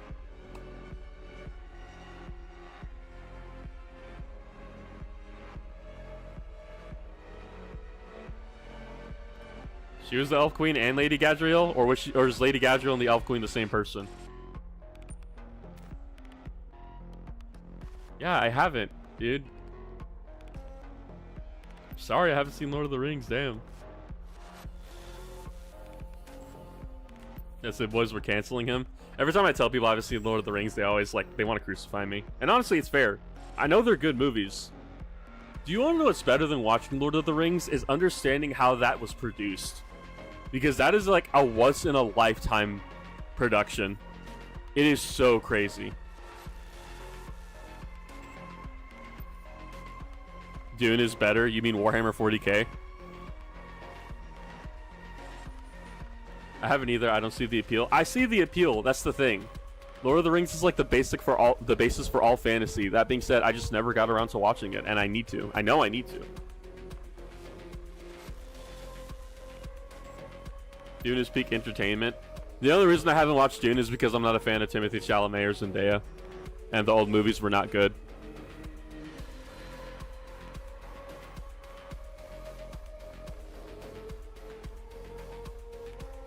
Viggo Mortensen brought his horse for one of the horse trailers. Viggo would also, in between filming scenes, if there was a river nearby, he would go fishing because he was real life Aragorn. One of my player characters is super into Lord of the Rings, and his first character in our first campaign we did for D&D was basically Aragorn, except he didn't rule over the kingdom. I'll go ahead and talk about this because I want to talk about D&D now because I'm autistic. My friend's player character, he was a Magi, which for anybody who doesn't know, it was basically a ranger back in the New Kingdom of ancient Egypt. He was a Magi, and he ended up running into the goddess of death, which is basically just female Anubis. And how the gods worked for his pantheon is that they took on mortal hosts to be able to stay in contact with their worshippers longer and actually be able to do things on the world. And he basically fell in love with her at first sight, and his entire character arc was get two things: getting revenge on a demon that killed almost his entire family except for his sister, and trying to win over a death goddess baddie. And he got the death goddess baddie.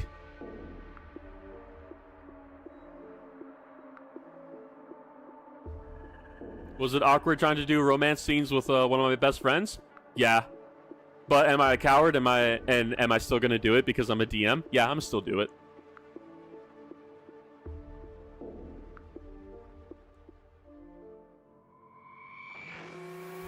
There's a Dune show? God, they're really just expanding on that shit, huh? I keep checking my fucking bottom right to make sure that the stream didn't cut off again.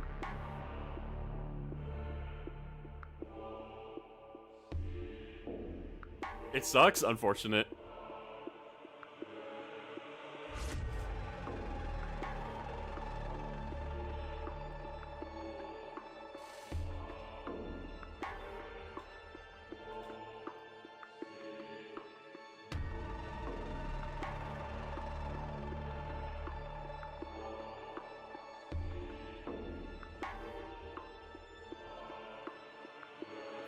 I tried to DM for my friends once, but I'm too awkward and uncoordinated, and they're too ADHD to pay attention. So I will go ahead and say this: nothing is going to stop you from nothing's going to make you being a better DM other than you actually like practicing and like getting your shit together. That sounds mean, but I like it's the honest truth. You have to get your shit together if you want to DM. You also have to have a little bit of the tism, but you like Warhammer, so you obviously have a little bit of the tism. Having the tism helps, but when it comes to keeping your friends' attention throughout D&D, I found two things work. One, threatening their player characters' lives works a lot. Putting them in life-threatening situations usually gets their focus back. And two, you have to really understand what they like. For my friends, they really like anime and shit. I'm not going around doing Dragon Ball streams, but I don't think I can look at who's watching the stream, so I'm really hoping Chase isn't watching this right now. My friends really like JJK, right? Jujutsu Kaisen, for anybody who doesn't know what that is. You guys are nerds, you know what anime is.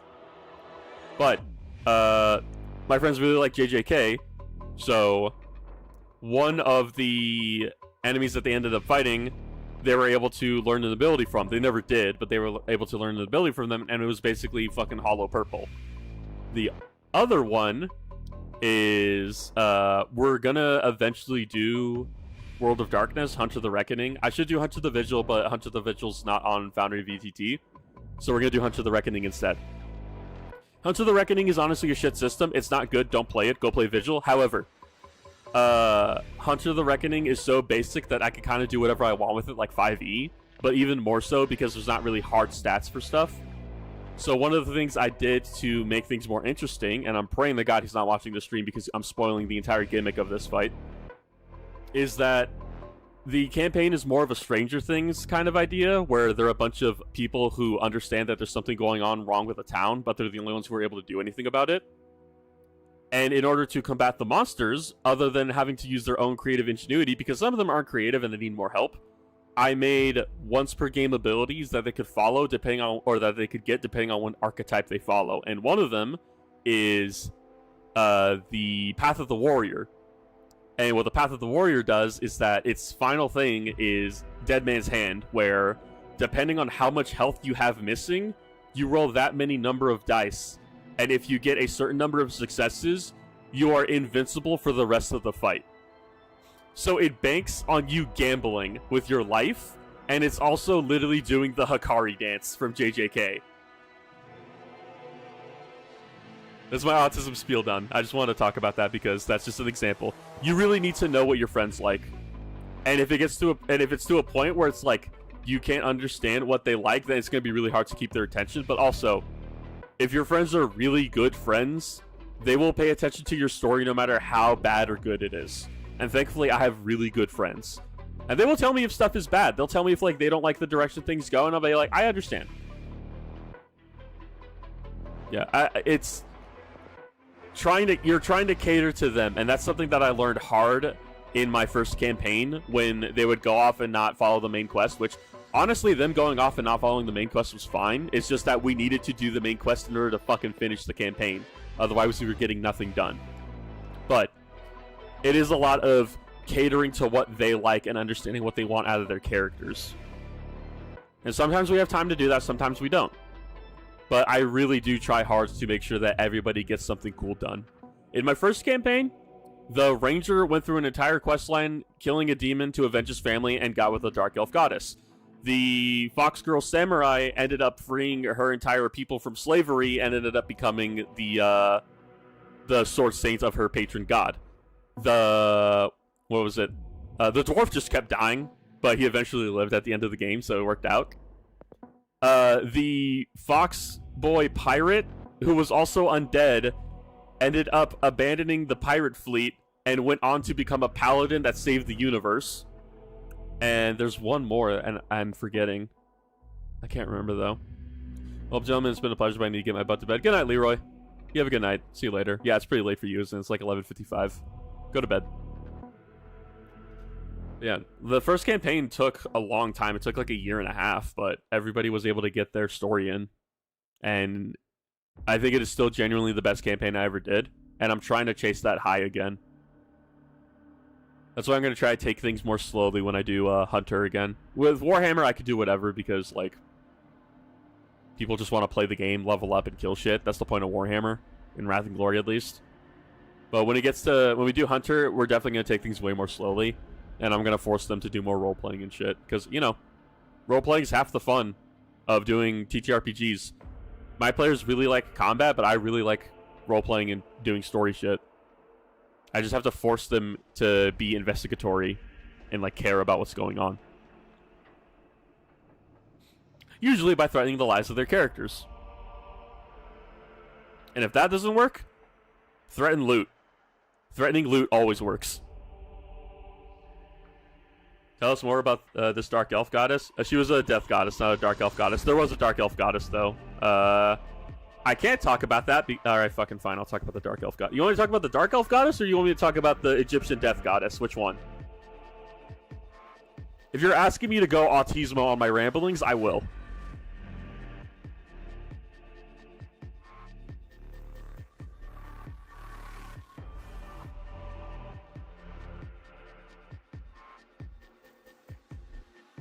Both.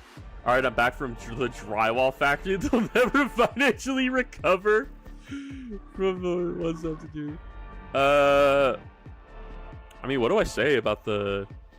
Well, Sample said both, so now I need to talk about both.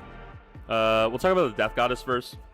I cannot post the art of her, obviously, because one, I can't post links, and two, I have a hard time trying to find like female fantasy references for characters that are not smutty.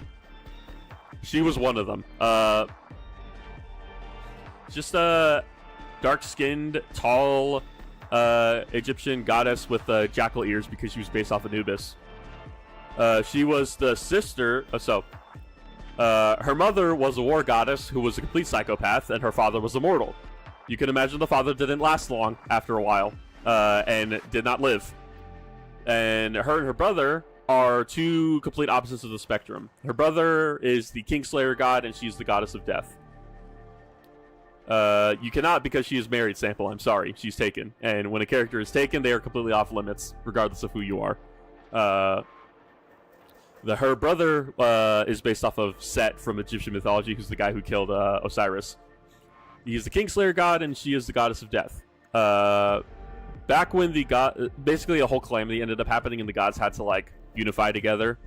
However, they didn't. The gods were not strong enough, and Set went around to the other pantheons, beat the shit out of them, and dragged them back over to his land to defend it, and it worked. That being said, at the end of it, he was so disgusted with how poorly the pharaoh treated the lives of his own people, and how he was so ill-prepared to defend them. I can talk about this. We talked about Night Lords. He killed the entire pharaoh's lineage, killed all of his advisors, killed anybody tangentially related to him, used their bones as the foundation of the new palace, which is why the palace over there is called the House Built Upon Bones, flayed the pharaoh alive, nailed him to the wall of the city, and forced the death goddess to keep him alive so that way he could suffer longer. So she was incredibly fucking traumatized by her own brother. So she was pretty much a very broken person who did not enjoy the fact that she was a death goddess because she just wanted everybody to live in peace. And she ended up meeting my friend's player character, the Magi, because he ended up he was basically getting possessed by a demon, and she wanted to help deal with that demon. So it was a long tangent of her meeting him, giving him guidance on what he should do to help exercise himself. And it got to a point where after he got the demon out of himself, she kind of had no reason to talk to him, but he just kept bothering her. And it got to a point where it was just like kind of endearing. And the thing she had to explain was like two things. One, she's in a host body. It's not hers. So is he in love with her or the person she appears as? And obviously he was in love with her. So he chose all the right dialogue options to get with her, and they ended up getting together. And he keeps asking for updates on how his character and her are doing, and I just tell them they're happy. There's nothing wrong. I'm never going to go back to a character who had a happy ending and ruin their life. I would never do that. That was a hard-fought campaign, and here in that ending. So him and his so even when his character dies, he's with a death goddess. He goes to her realm, and he stays with her forever. I think so. Like he won in that one. I don't know if that was entertaining or not, but you asked. Reminder: Cleopatra's whole dynasty was Greek. Yeah, they were. Wholesome. Thank you, Riley. It was funny.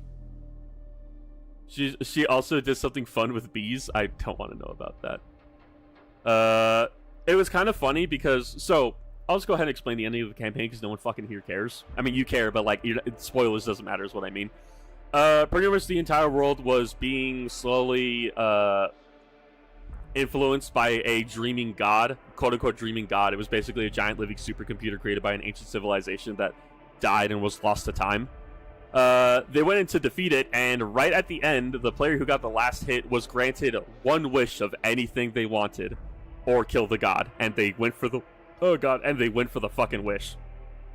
The problem is that they didn't realize it was going to be a monkey's paw, so they failed to kill the final boss, but the final boss was so heavily wounded, it had to leave the material plane and go into hiding. And just fucking, so my player character thought they lost and the god won, and they're like, no, he's gone. You beat the fuck out of him. You can go home and you can go get married to your jackal wife. You're good. Is it a Hercules-style deification possible for the guy after death? I don't think he's in stream, and I'm going to tell you right now. Not deification. However, when his character dies, he becomes the champion of the death goddess for all of eternity. And he is basically an agent of the divine and of fate. I don't think he's in the stream, so I can say that.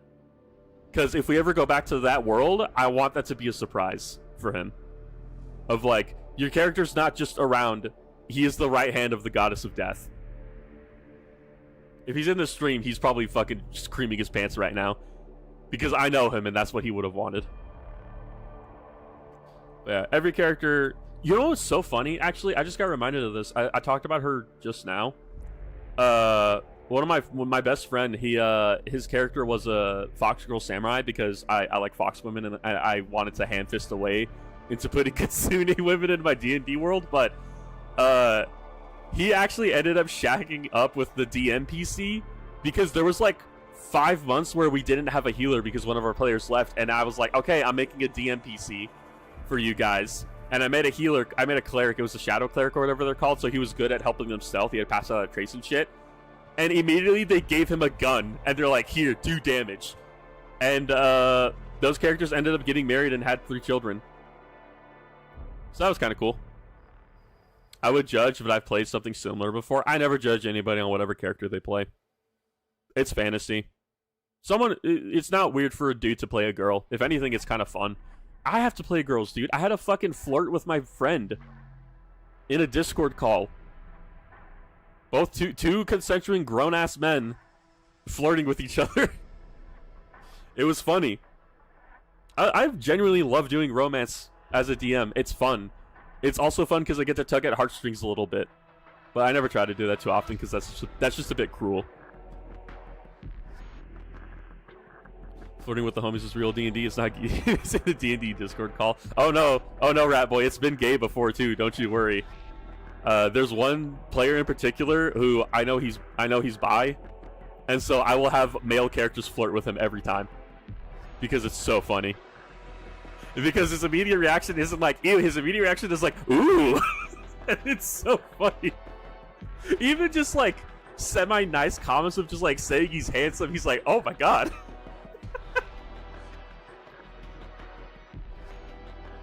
Yeah, check something really quick.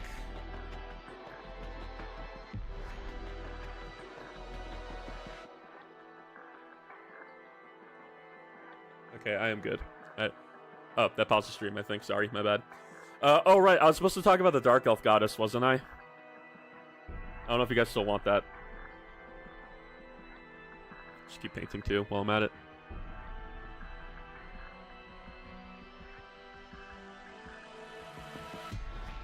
Yeah? Okay. So, on today's episode of the DM's Thinly Disguised Fetish, I really like dark elf women. And I don't mean drows, I mean like tan, like dark-skinned elven women with like silver hair and shit. So the Dark Elf Kingdom, oh boy, shut up, Riley. So the Dark Elf Kingdom was like 99% female. There is a reason for this. No, not Elder Scrolls Dunmer. I mean like dark skin, like brown. I do like Dunmer though. Dunmer are fucking sick. So the kingdom was 99% women. The reason for this is because, unlike most civilizations, they had a parental goddess who every single dark elf can derive their birthright directly to that goddess. This was a long time ago, so the normal population was 50 and 50. You are starting to recognize a pattern. Wait, I'm getting to that. So the population used to be 50 and 50. That was until the queen at the time tried to usurp the goddess and take her throne. This went incredibly fucking poorly.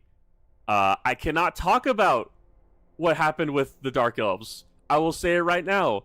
If you're a fan of Berserk, imagine Berserk. After punishing her children, the Dark Elf Goddess decided that was not enough. So she smited every single male in the population and made it a curse that it's like a Ganondorf situation, like every 1,000 years a male is born. So the only way to have a purebred dark elf is to, obviously, that. My profile picture is guts. Rat boy, it's so small on my screen, I honestly can't tell, but I'll take your word for it. So the only way to get a purebred dark elf is obviously if it is sired by one of the dark elf males. The dark elf males are incredibly fucking strong. They have like Wolverine regeneration. They are incredibly good at using magic. They are basically god kings. That being said, if a dark elf goes and shacks up with any other race, the child is usually another dark elf. The dark elf goddess is very much based off of Slaanesh. She was like very heavy into like extravagant parties. She liked gladiator fights. That's actually how the players met her, because they wanted to get into contact with her. So half of the players this is in the second campaign, half of the players disguised themselves as slaves and got dragged into pit fighting, while the other, well, actually they all got dragged into pit fighting because they got caught, and they had to fight for the attention of the dark elf goddess in order to gain her attention, to like speak with them. And I have art of her too, and as skimpy as it is, it's honestly one of the better art pieces. I like her a lot. She's like a, what was she? She was like a 5 foot tall, really long ears, looked bored and drunk all the time.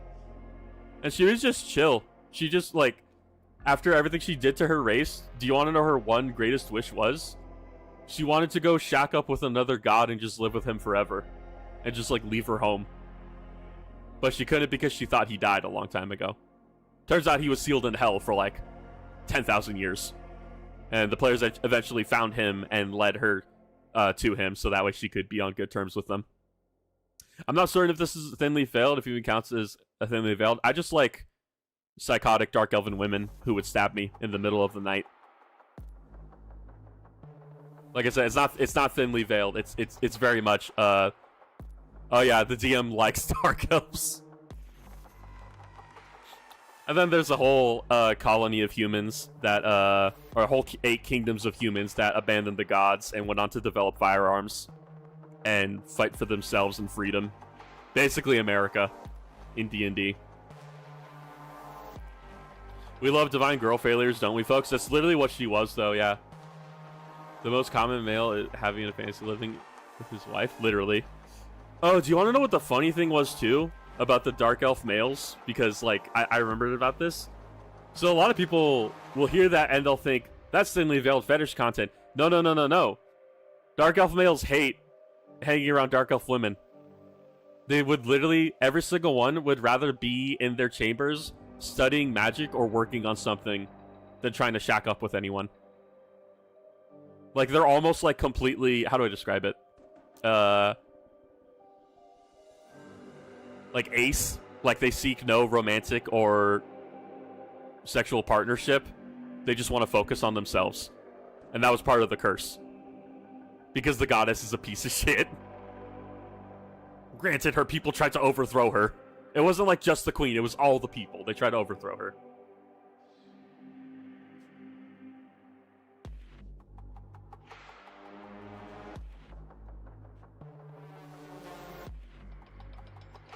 I'm gonna keep talking about D&D and I'm never gonna get anything done. Combine Giga Chad with Supertism, that's literally what I did. Thankfully, they never had to fight a dark elf male, or else they probably would never have won that fight, especially at the level that they were at. Who cares about women when I can study the wonders of the universe? That's literally what it is, though. Like, silence, wench. I don't wish to shack up. I wish to learn how to cast Fireball at 9th level. And that's what they would do. So the good news is that there was never a lot of Dark Elf males, but the bad news is that if you ever fought a Dark Elf male, you were just dead. Thankfully that never happened, because there's a lot of times where my players just like, oh my god, I just remembered this. So I've talked about anime before, and I know my players like One Piece. So there was a whole pirate faction that was an offshoot of the kingdom of humans that abandoned gods and created firearms. The thing about the pirates is that the I cast a mend butt crack. What was it? So the inner circle of the pirate cove were all undead because I liked Barbossa from Pirates of the Caribbean, and I thought that shit was sick. And it was funny because one of my players returned, and like he didn't plan on staying long. His character was kind of just a throwaway for a little bit. So there were 7 artifacts spread throughout the entire campaign, and they needed the artifacts to be able to stay in the material plane where, or in the immaterial plane where the final boss was, or else they would literally just fade out of reality. They learned that when they went into the first time. So they needed to get all the artifacts, and one of the artifacts was one of the most broken things I ever made in my entire life. It had 3 charges, right? Doesn't sound too crazy. Hear me out. It had 3 charges, and it could be leveled up to have 5 charges. The artifact allowed you to make any roll on a d20, a natural 20, and it would count as a natural 20 for all intents and purposes. This artifact was held by the Pirate King, the undead Pirate King, and he used that motherfucker because in order to get it from him, you had to win it in a duel. And he used all 3 charges in a fight. Oh, and for anybody who plays 5e, he was a swashbuckler rogue, so you can imagine how fucked up his fights were. The first time the players found him, they dueled him for it, and he literally went through the entire party right until the end at the Ranger, and the Ranger ended up cutting him, like bisecting him completely in half. They were fighting on like a bridge next to a waterfall, but when he did that, he threw the Pirate King off the bridge and down into the waterfall. And the Pirate King is a piece of shit, so he's like, nah, you threw my body off the bridge. That doesn't count. I was supposed to die on the bridge. So all the players got mad, and they're like, fuck, we're gonna have to fight him again at some point. And like a few levels later, the player character who was a ex-pirate, he like, there was a lot of times where we had sessions where it was just me and him and like one other person. And he's just like, hey, DM, I want to go fight him. And I'm like, oh, okay. Are you sure? Because if you lost him, he would kill you. That was his bet.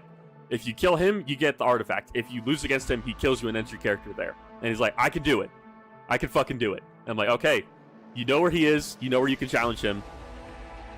And it was the sickest shit.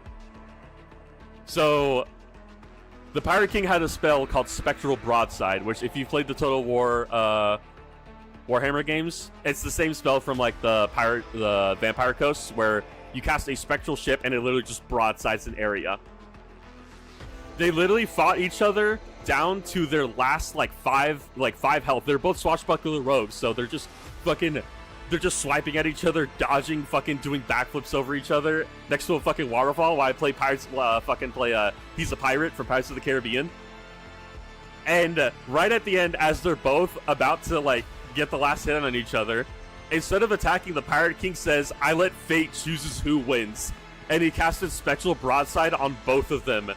And they both fucking dodged it. And because they are swashbuckler rogues, when you dodge, you take no damage. So you just see a fucking ghost ship swoop in, fire 20 cannons at both of them, and they both came out without a scratch. And he came over and just fucking stabbed him in the heart right at the end. It was the best one-on-one fight I've ever had. And Sample, I will keep talking about D&D if you guys keep fucking asking, because I love talking about D&D. I genuinely like to think I'm a good DM. I would like to think that. And I don't like to stroke my own dick that often. However, when it comes to being a DM, I'm the forever DM of the group, and I know I make good shit. I've told my players, if they ever get sick of me, everyone is free to DM.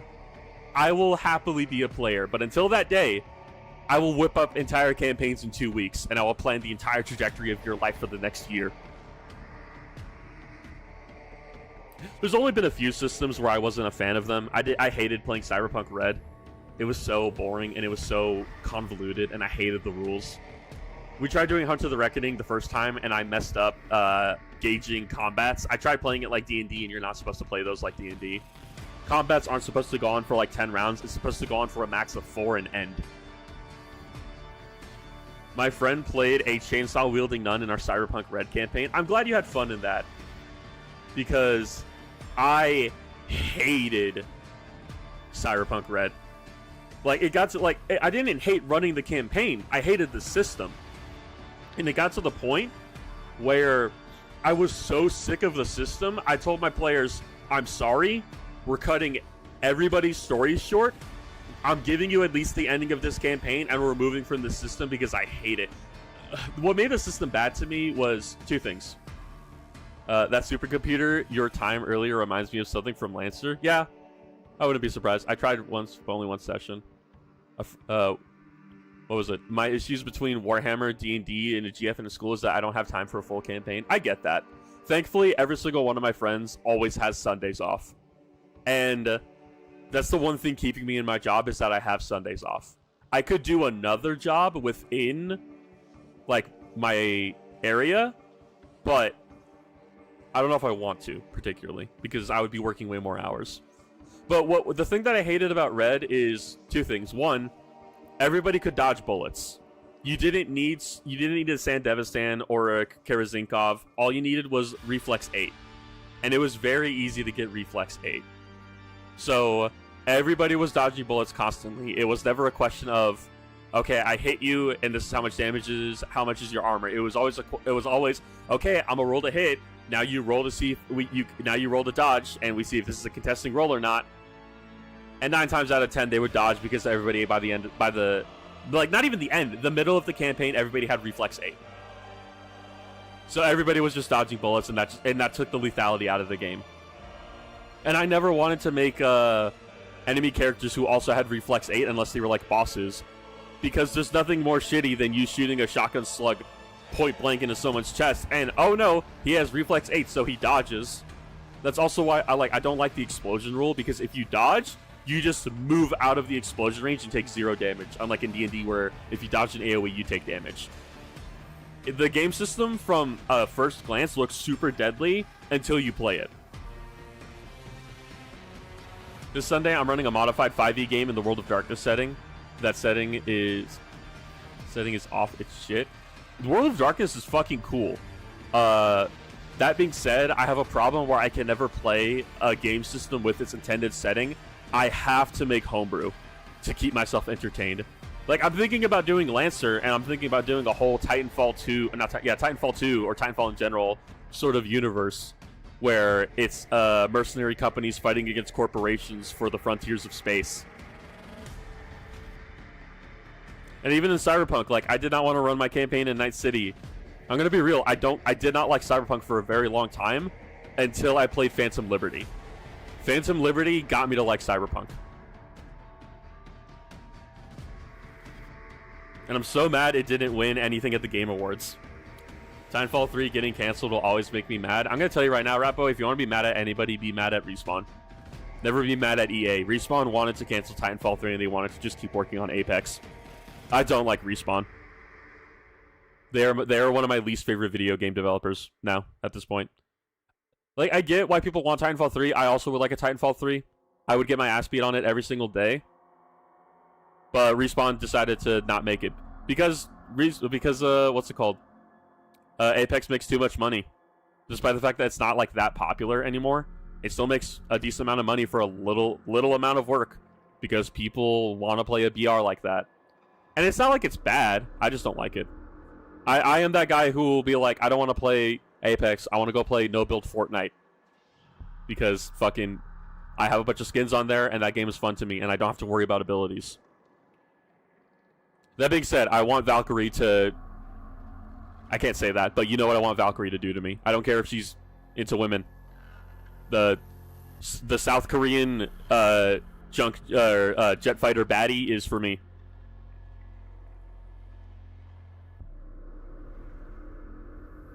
I fucking love TTRPGs, and I'm so glad that my schedule allows for them to happen. Otherwise, I think I would actually lose my mind if I only had Warhammer to do. I forgot they have golden abs. Here we go.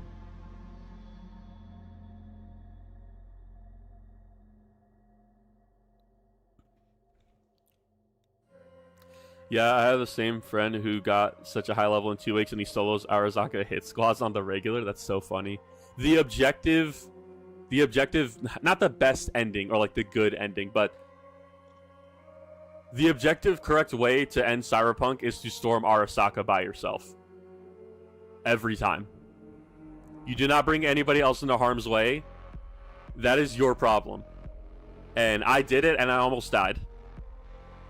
But I fucking did it. And I did it when they changed Smasher's fight, and that shit was actually hard. So I did not fight him when he was a joke.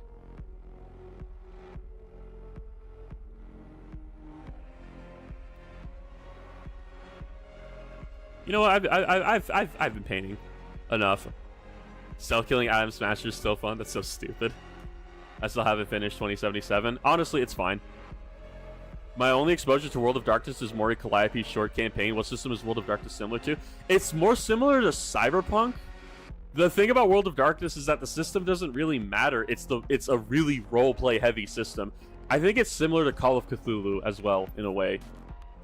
I do remember Mori when she did the World of Darkness. I feel bad for her because I don't think she explained to Amelia correctly what the setting was, and Amelia thought she could be a goblin. So she was what did she call it? What was her fucking character? Watato? The trailer park goblin? I got really into it for like a month straight, but then stopped for no reason. If you have Phantom Liberty, Rat Boy, it is well worth playing it just to get to Phantom Liberty. I fucking love the ending of Phantom Liberty so much. The music was just fucking peak at that final face-off. I'm not gonna spoil anything. But at that final face-off, the music was so fucking peak. And I've been trying to find a time and a place in a session to play that song. Like I was in the same boat as you. Like I stopped playing. I literally didn't play Cyberpunk for like a year, and then I went back to it. And I was playing it. I still didn't like it. But then, like you get later into the game, and it's like, okay, you're unlocking more things. It's more fun. And then you play Phantom Liberty. That shit was good. Yeah, no, I remember Mori doing the World of Darkness. I also wanted to. She did a. World of Darkness leans heavy into the roleplay, except for Werewolf gameplay. Yeah, Werewolf is literally all combat, but that's because you're actually able to do damage in Werewolf. I like World of Darkness a lot, especially Hunter, because I love. This was just like me as a player. Like I don't play in RPGs that often. I was a player like once for a very short-lived campaign, and I left because I didn't really vibe with the group that much. But my DM was a fucking cool guy. That being said, he kind of tricked me into what the campaign was about. It was supposed to be a more grimdark setting, and then we started doing jokes like Session 2, which I wasn't particularly into, but he's still a cool dude, and he tried his best. But I love World of Darkness, and specifically Hunter, because I fucking love the helplessness of a human trying to fight the supernatural. In the second session, what was it? In the second session, or the third session, I can't remember which it was. Basically, they were all this is before I'm revising the setting. They were all working as agents for the Catholic Church. They were literally answering like to the Pope. They were low-level agents, so they were actually answering through the chain of command, but you get the point.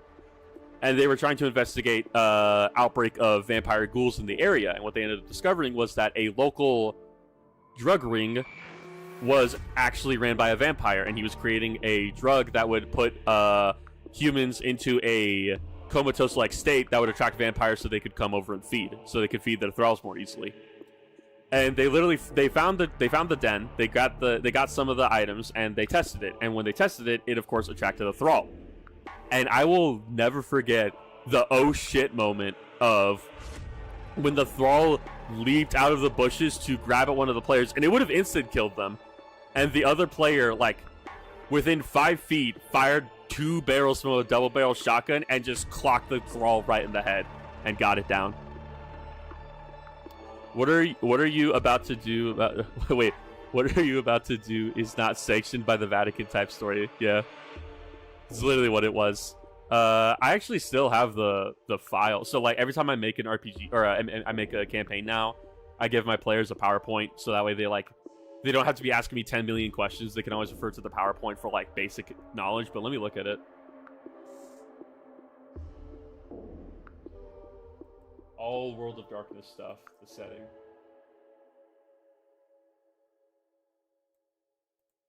So the setting originally took place in Maine because I just think Maine is like a beautiful state, honestly. It was in a fictional town, obviously. Do I show this? Maybe I show this. No, I'm not gonna show it. I'll just read to you some of the stuff. Actually, fuck it. I will show it. Why not? I'm never gonna use this ever again. Let me bring the mic over here so you guys can actually hear me while I get this set up.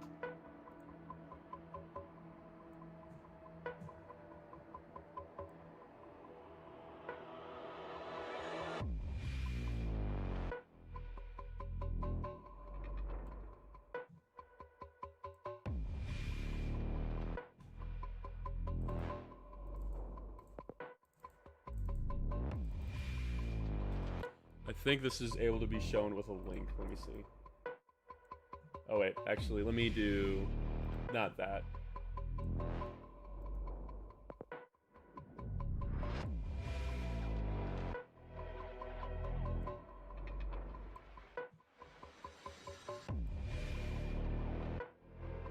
Hide my tabs really quick, but yeah, no, this is my setting. Here we go. We hunger for the homebrew lore. I'll go ahead and just go to the top. It's funny, this turned into a painting stream and it just immediately turned into... Oh, see how Farius? It's funny, this turned into a painting stream and now I'm just talking about my fucking campaign settings. So this is the setting. It is New Arkham. It is a fictional setting in Maine, found by a man by the name of James Calhoun Arkham, who was a Civil War veteran, and basically after he died, a bunch of supernatural shit started happening around the town.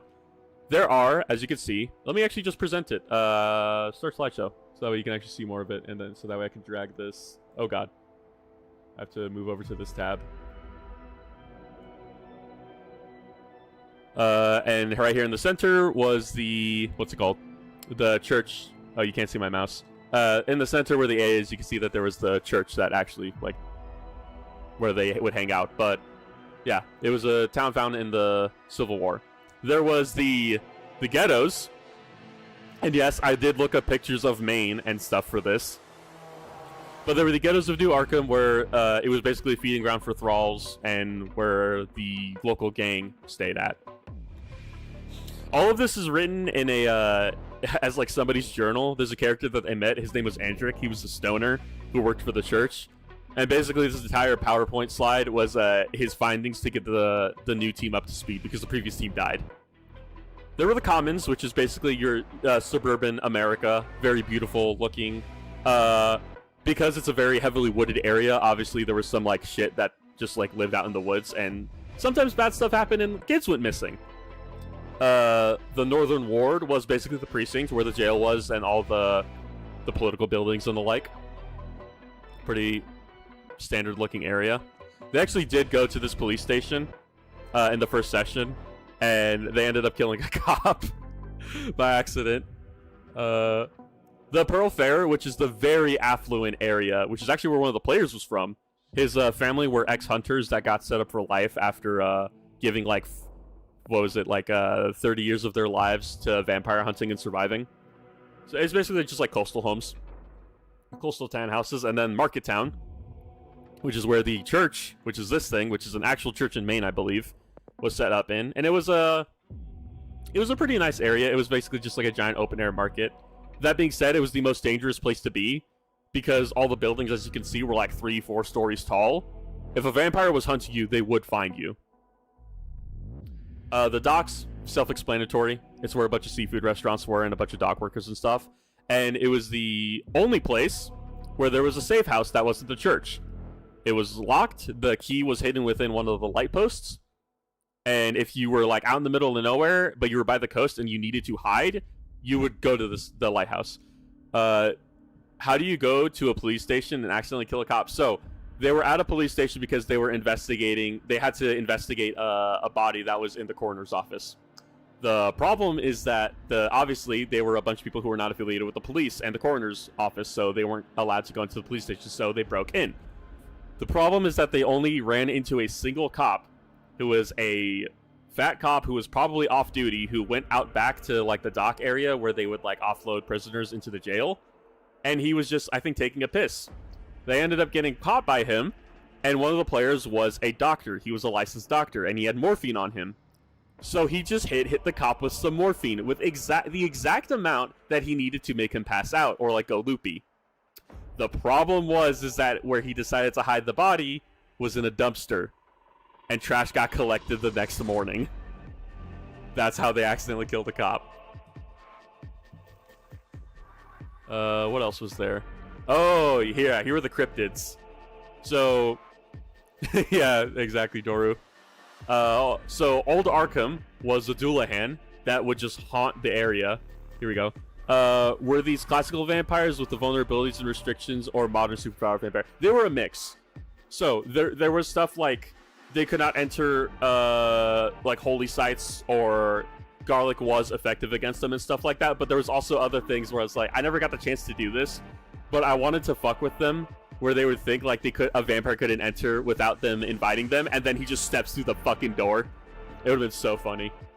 But no, they were kind of like this. They were a mixture of the two.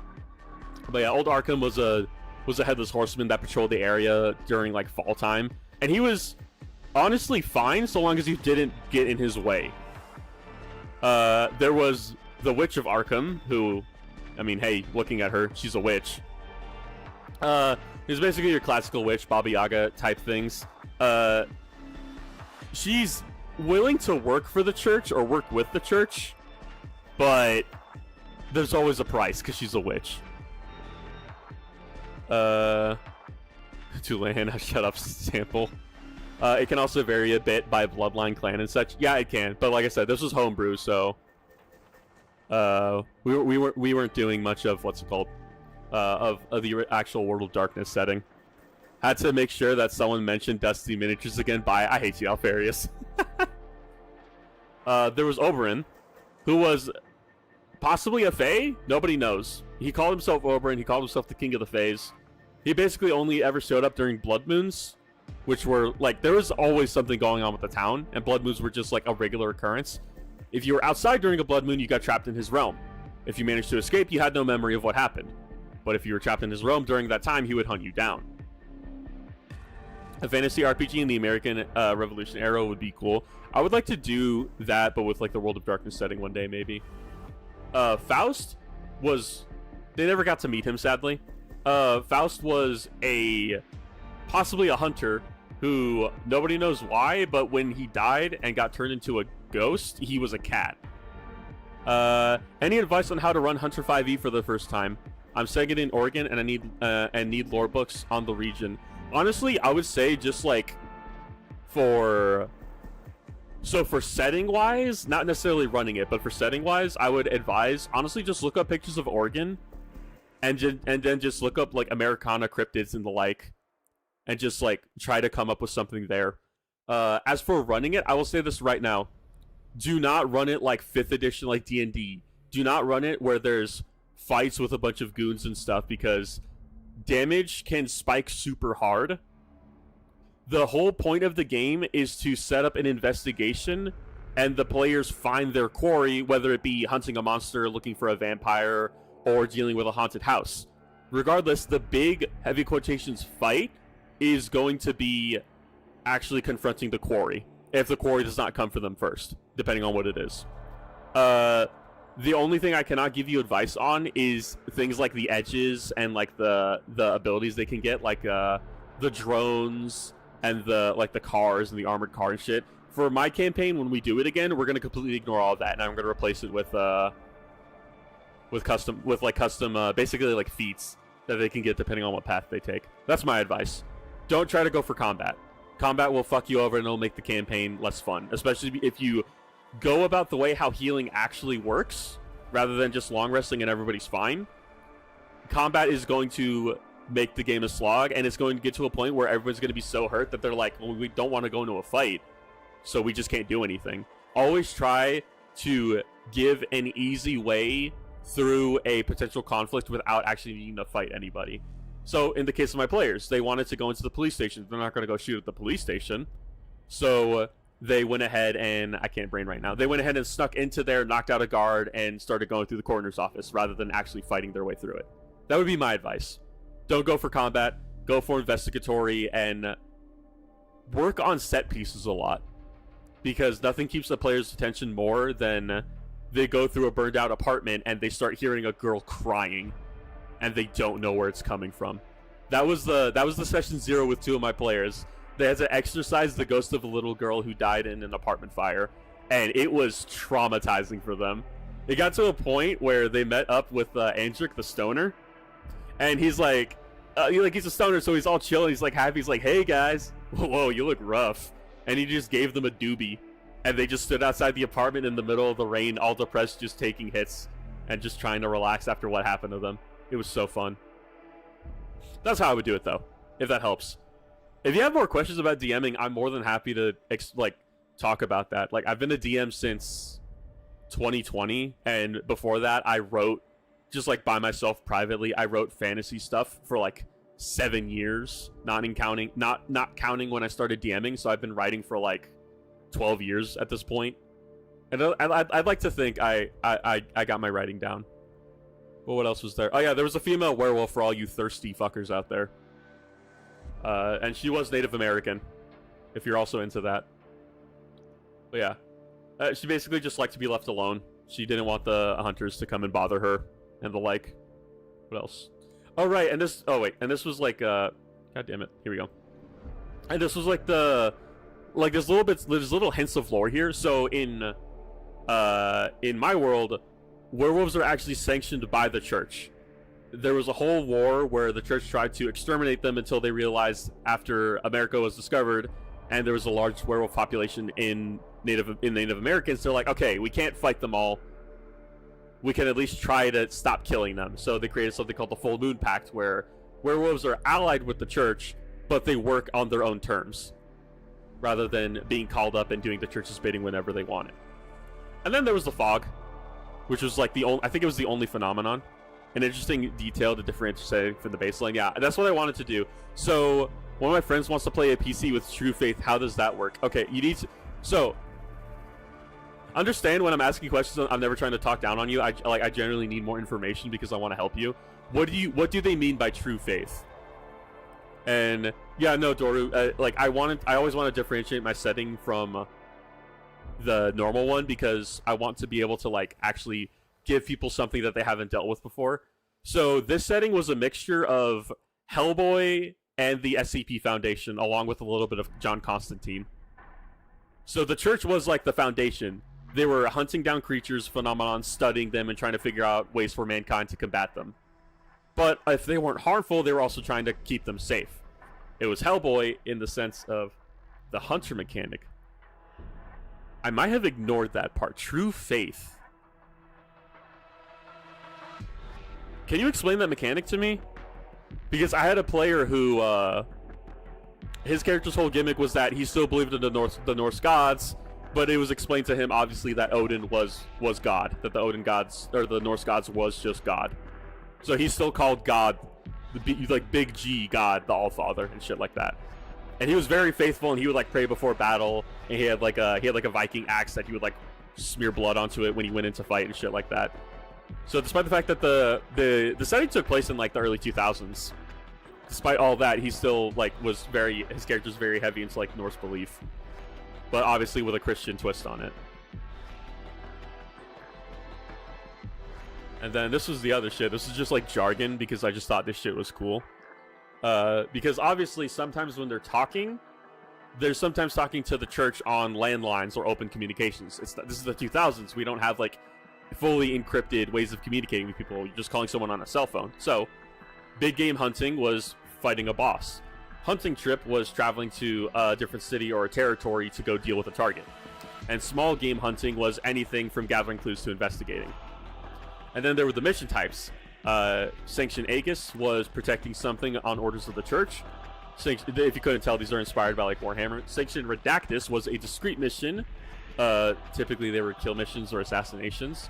Sanction Reductor was scorched earth. No witnesses, not even mortals, if they saw what happened. And Sanction Vigilance was espionage, no fighting involved whatsoever. And then targets, you would refer to thralls and ghouls as addicts. You would refer to vampires or lords or anything of the like as bosses, because they were usually deeply entrenched in the gangs. Strays were werewolves whenever they showed up. and drifters was anything spectral. And obviously the call signs weren't needed, but in a public setting, obviously you had to say that because you didn't want to like scream out in the middle of a crowd, werewolf or some shit like that when people are already superstitious. And then there were the creeds, which I tried to find a way to like make classes in the game, or like try to give my players a guide on how they should operate themselves. So Crusaders were your normal guys. They run around with sword and board, and they fight with pure faith. The Rangers were people who spec'd into firearms, and were a lot harder to kill because they were a lot more hardy. If anybody's a fan of SCP Foundation, these guys were heavily based off of the MTF task force, the Mole Rats, because I just thought they were fucking sick as shit. And then Scholars were the crazy ones. Here we go. I love this part. To be a scholar is to be a heretic in the eyes of purists. Long before the Crusades had knocked down the gates of Jerusalem, long before the Rangers kept watch on the borders during the Black Plague, the Scholars witnessed the creation of the first vampire. 6,000 years ago, and for 6,000 years they have toiled to end the threat. To be a scholar is not to be a helpless whelp. It is for your mind to explore the unknown reaches of itself and beyond. It is to search for answers to questions unasked, to seek out places that don't exist, and to learn the horrors that you never knew. Scholars are the most dangerous of the creeds, not in their knowledge, but in raw, unchecked power. Many become attuned to their powers for many reasons. Magical bloodlines, descendants of angels, or even demonhood. Pacts made by grandparents, or purely coincidental. No scholar, once discovered, ever sees their family again. They are a hazard to both themselves and society if they are left untrained. To be a scholar is to be one amongst the millions, to have the will to stare in the abyss and demand answers from it, and to get those answers. So scholars were basically like psychers of the setting, because magic was very real, and magic was very volatile. In the case of how we did it in the campaign, so there is like magical stuff you could get like a holy symbol that could like repel monsters away from you. In the case of my players, I let them do that, and I let them do it. I think I remember how the system works, obviously, and I don't remember much of this, but I would allow them to use their powers continuously at the cost of spending willpower.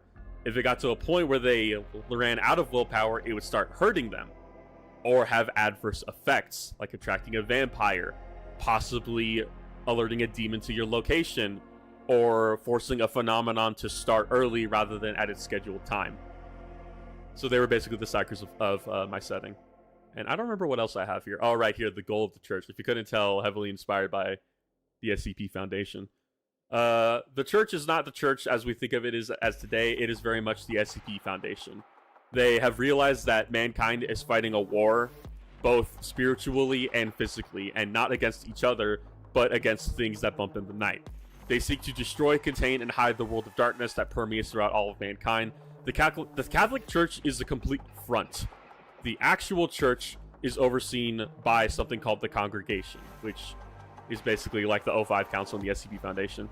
In the sense that if you truly believe in your faith, you can actually say something like the power of Christ compels you, or actually send something evil running out of the room. So, whatever happened to Trench Crusade, in terms of the setting or in terms of me painting, Rat Boy?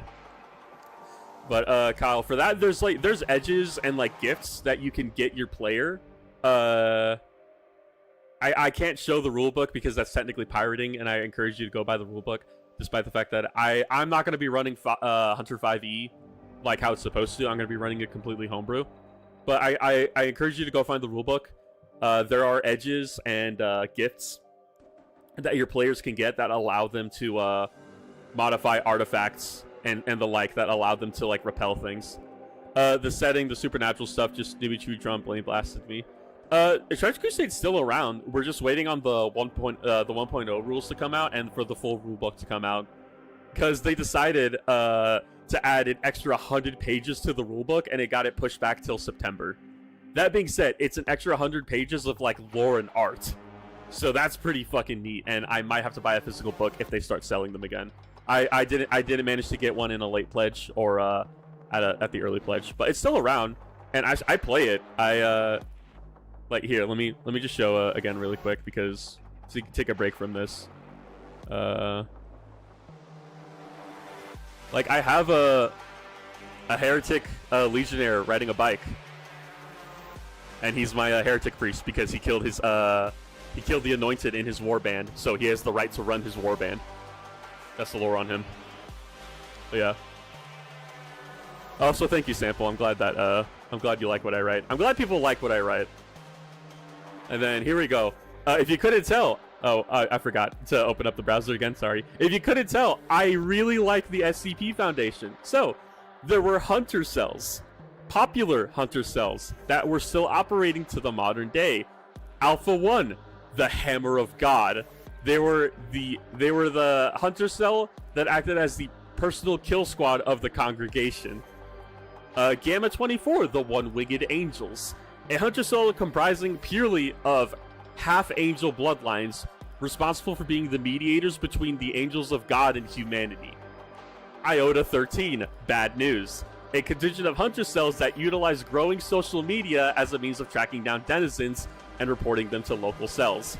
I was playing Secret Laboratory before you started the stream. That's so funny, Sample. Delta 5, Street Rats, a hunter cell located deep in the densely populated country of China. If you couldn't tell, I like the mole rats for the SCP Foundation. They are responsible for for highly utilized versions of the close combat doctrine that the church uses to this day. I really like your writing. I myself am trying to work on writing. Do you have any tips? What do you want to write, Grimlock? If I know what you're trying to, like, not setting specifically, but setting helps. But, like, what are you trying to make? Are you trying to make a story? Are you trying to make a setting? Epsilon 72, Nine-Tailed Fox. Once again, I like SCP.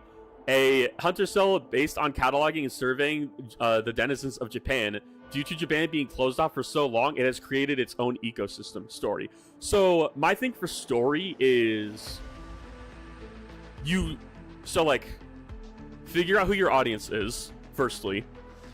Because you can always write for yourself, and that's cool. There's nothing wrong with writing for yourself. I still write for myself to this day.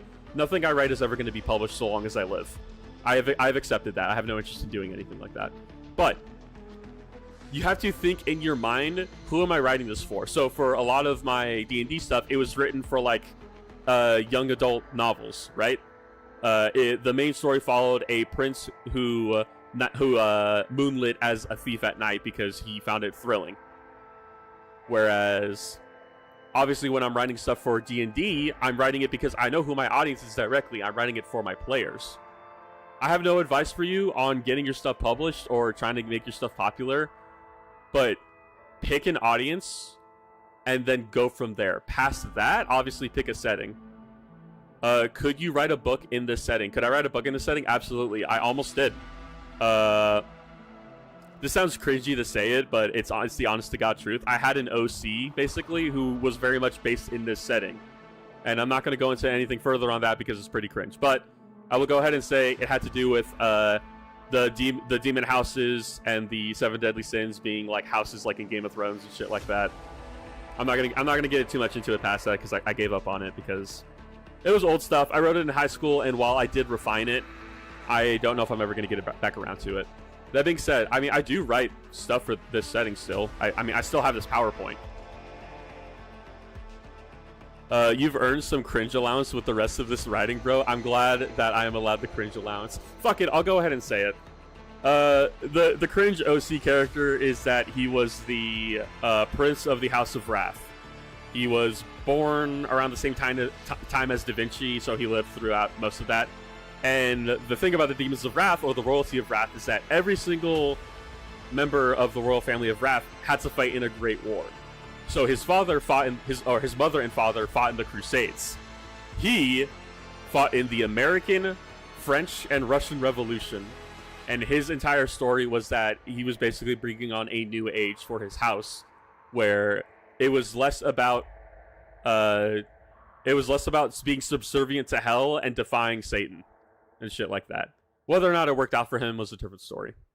Because while I did get far into the notes of him, I never got far into the writing because writing is hard. Like, making up ideas, like, for instance, like, all these hunter cells, we're not even done. We still have 4 more. And there's some of the best shit that I think I've written in a while, even if it's all just thinly veiled SCP, MTF references. like Philosopher's Stone, a hunter cell currently investigating the properties of and elemental differences between Earth and Hell. Responsible for the discovery of gravenite, a material only found in Hell. How did they get there? Well, it said it's only found in Hell, so at some point Theta 7 ended up finding a portal to Hell and going down in there, because they're fucking hardcore. Oh, Omicron 99, the Imperium Guards, a hunter cell dedicated to the protection of the Vatican and its borders, basically the Swiss Guard. And will engage full lockdown of the city and conduct sanction reductor upon the populace to keep the congregation and its facilities guarded and hidden. If you remember what that means, they would do scorched earth if the Vatican was ever in danger. Alright, Boondock Saints. I love these guys. Kappa 56, Boondock Saints. A hunter cell located in Siberia, responsible for reforms to the combat doctrine of the Rangers' Creed after the Falling Angel incident, aka the Tunguska event, which was the meteorite that flew over Siberia and basically destroyed an entire forest. Lastly, Sigma 77, the Bad Badgers, a hunter cell responsible for the exploration, cataloging, and continued surveillance of dimensional phenomenon. Due to the nature of the cell, multiple cells have taken on the mantle should any disappear. No hunters have been lost. I fucking love that little line. It's like, oh yeah, they go dimension hopping. Haven't lost a single fucking member. Tunguska events are always fun, especially like I learned about that when I was like deep into Call of Duty Zombies and I was learning about like the zombies lore. And that might be it. Oh god, no, there's more. I forgot about that. So, the Houses of Sin. I just talked about this earlier just now. Here we go. I learned about it from the Leviathan series. Neat! It's so funny how it gets referenced in so much different media, and it was literally just a fucking meteor. But the Houses of Sin. Family houses represented the 7 deadly sins, responsible for running hell and influencing mankind during its years before Christ intervened.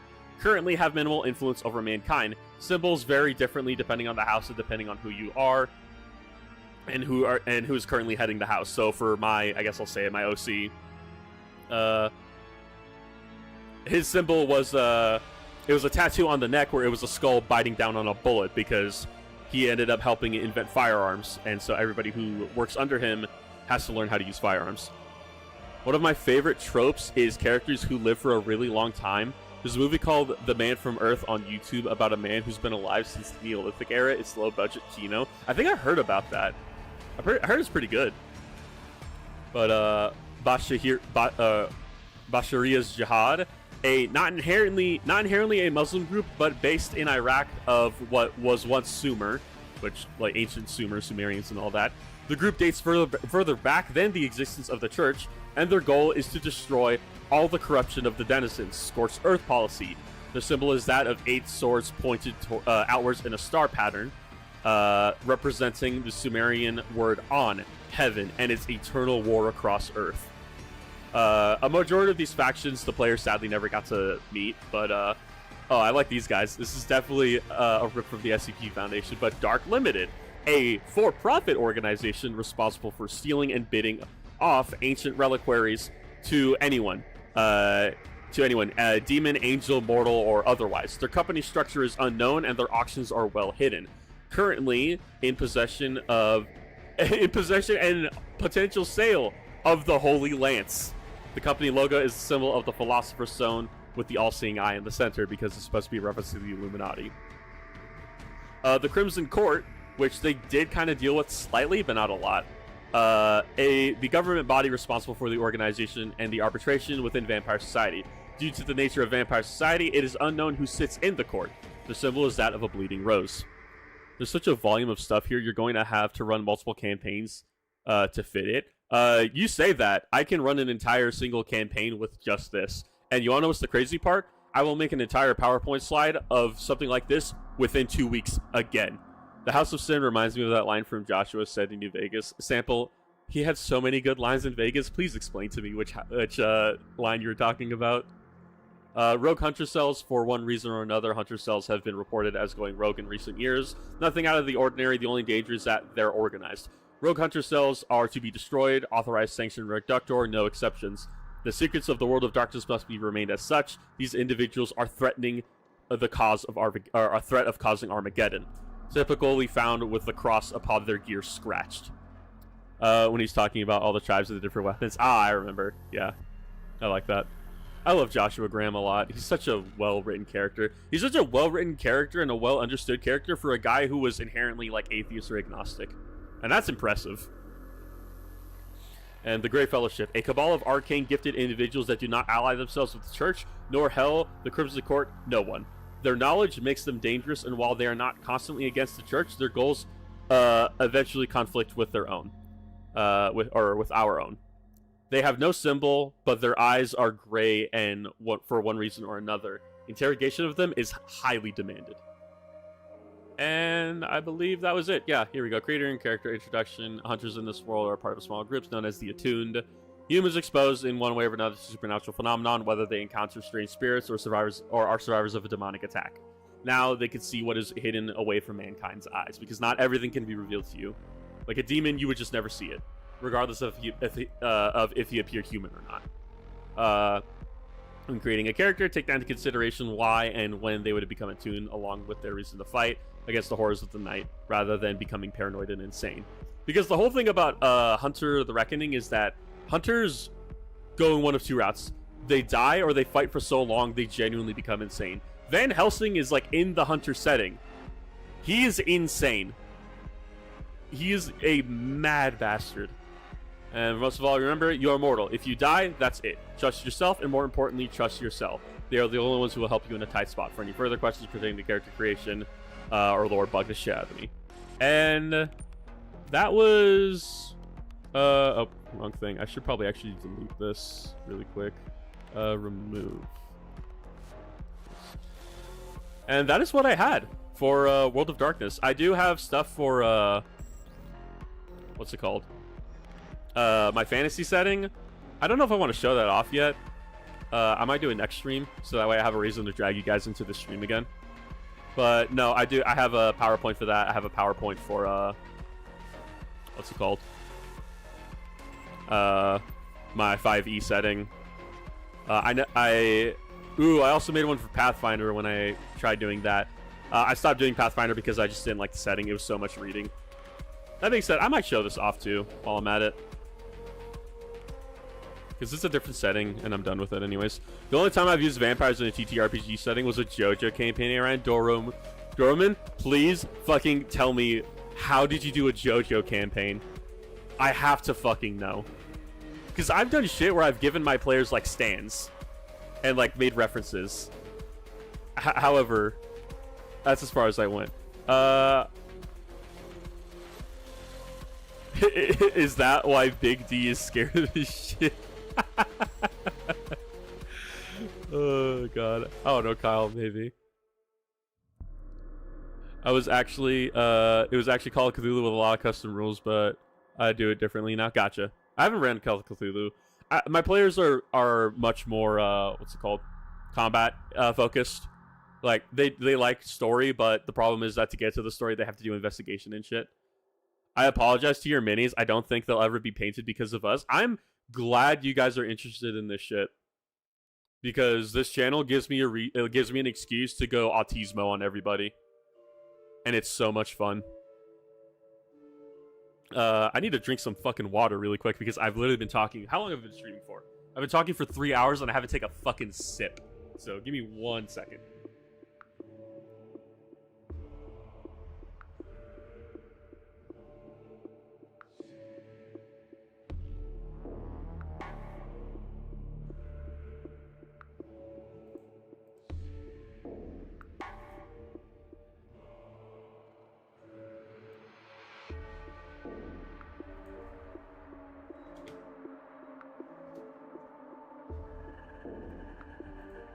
What did you say, Doruman? Now I would use Ascendant for JoJo, a superhero system by Autark. Who also did the Axe system. The only other system I have interest in doing right now is Lancer. After we do, what's it called again? After we do Hunter and actually like do it properly this time. Because I do want to just like let my players like go around in a sci-fi world. The only way I could describe the world I want to make is like sci-fi trucking. I don't know if that makes sense or if you guys get an image for that. God, the fact that there's fucking people... You know, it's gonna be crazy for people who catch this VOD. Because I'm gonna actually have to go in and timestamp when I start talking about TTRPG stuff. Like Space Trucker as an alien? Kinda. It's more of like a... Like, I want to do a more comfy vibe.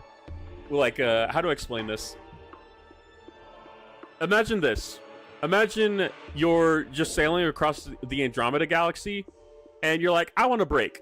So you get in your spacesuit, you hop out your literal space truck, go sit on the roof of your, space truck as you're flying through a nebula, wearing a cowboy hat on top of your dome piece, and you're playing a banjo in the middle of space, and sound is reverberating. That's the kind of thing I want to do. Like, comfy shit. I saw art a long time ago that explained what I'm talking about, and I can't find it.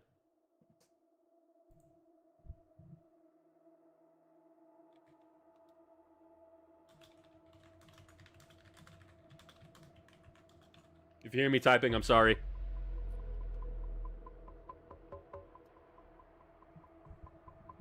This stream is literally the equivalent. This stream is literally just the just everyone's here equivalent of shooting the shit at the bar now. That's why I like doing these streams, because it gives me a reason to just like actually talk to people outside of you know, like my friend group. Because my friend group is cool. Iron Warriors are my favorite Legion, but I prefer Horse Heresy over the Chaos aesthetic. If anything, Rat Boy, Iron Warriors aesthetic is still Horse Heresy. I'm usually not one for comfy RPGs, but I get the feel. My friends aren't either, but I know they love my NPCs. They've said it before, like they've loved my NPCs and they just love interacting with them. And a majority of the NPCs they loved haven't been like the combat heavy ones or like the villains. They just like talking to like the dumb half-orc blacksmith who has an intelligence of 2, but makes like master crafted gear. I think my strong suit is definitely NPCs because I like getting into like the roleplay mind of like who this character is and how they would interact with the party. There is a little bit of overlap because it's my own personality, and I struggle to act a certain way depending on who the character is. Like I could not be like a sultry woman, like barmaid at a tavern, right? I'll flirt the fucking shit. You want a fucking 6 foot tall tomboy barmaid who says your arms are weak and you need to drink more milk? I'll be that. Sultry and stuff? No, I can't do that. Where did I put my water? Oh, it's right here.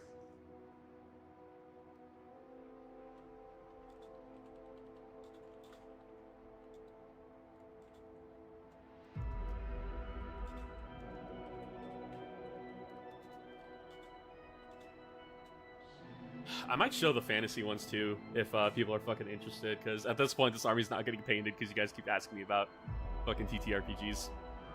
There's so many settings I want to do, but there's also so many settings that I know they're not like well developed, or not setting systems, but I know there's so many that are not well developed that I don't know if I would want to do them. I know there's a Avatar RPG, and we all love Avatar. Last Airbender, by the way. That barmaid is my fetish. Rat Boy, everything's your fucking fetish.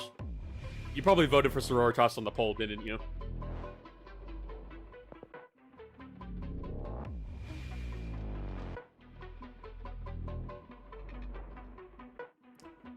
God damn it. You know what? It's 10 o'clock. Despite the fact that I haven't eaten dinner. Tomboys are hot as hell. Tomboys are hot as hell. Speaking of which, I have not done a tomboy yet in any of my campaigns. I don't think. If I had, I might be wrong. The avatar system is not great. Someone made a 5e thing for it that works better. I'm noticing that a lot of, like, when people try to make a system for a setting, it always just devolves to, yeah, but someone made a mod for 5e and we just use that.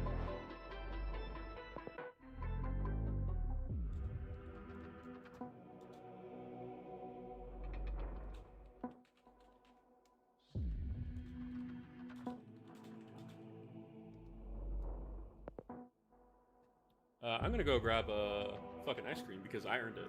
Because I've been talking for so long, so I'm gonna go do that.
probably should have muted my mic before I started opening this thing up, but fuck you guys.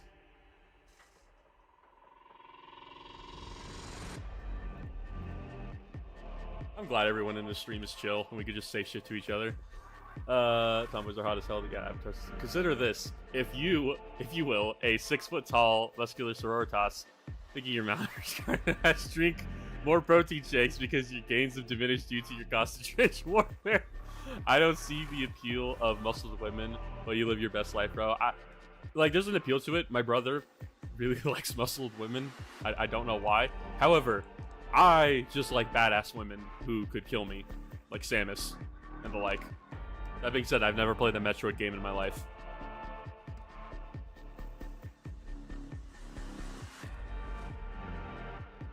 Sample, you need help.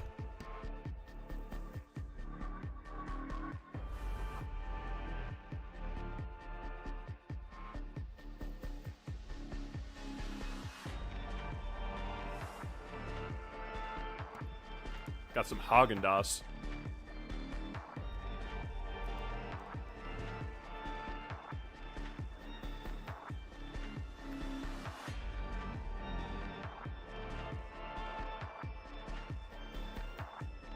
It's so funny. I look back and I see my last therapist literally quit. There's no one left to help me.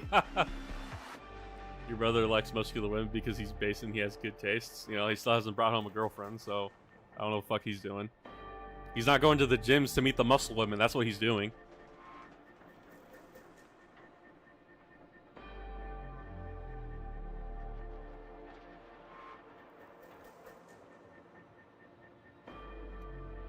No, but it's so funny. I look at like the VODs, and obviously the VODs don't get as many views as the normal videos.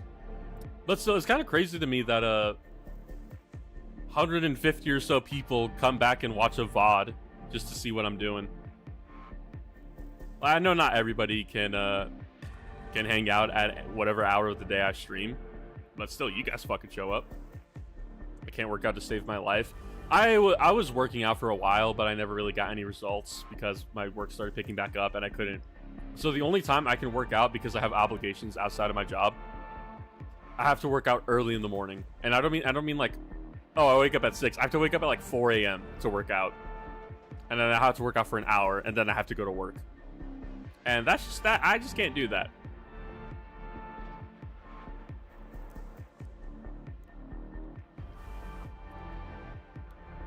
If I didn't have obligations outside of my job, I would be working out right after work. But I can't. I have shit I need to do when I get home and stuff. Cardio makes me want to vomit. Dude, I fucking love cardio. I love running. Couldn't you tell I'm Mexican?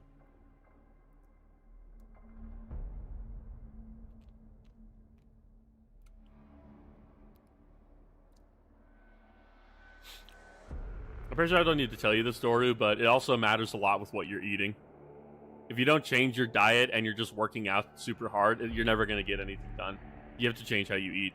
That's something I've learned. That's why I've been trying to give up soda, so when I do start working out, I don't have a shit ton of sugar and other stuff in my system, corn syrup and the like.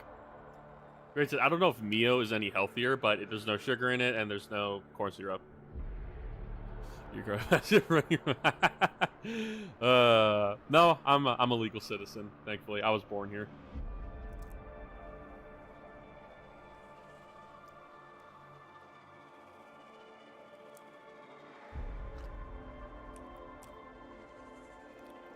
My schedule for my mile jog Monday as fast as I can for 2 miles.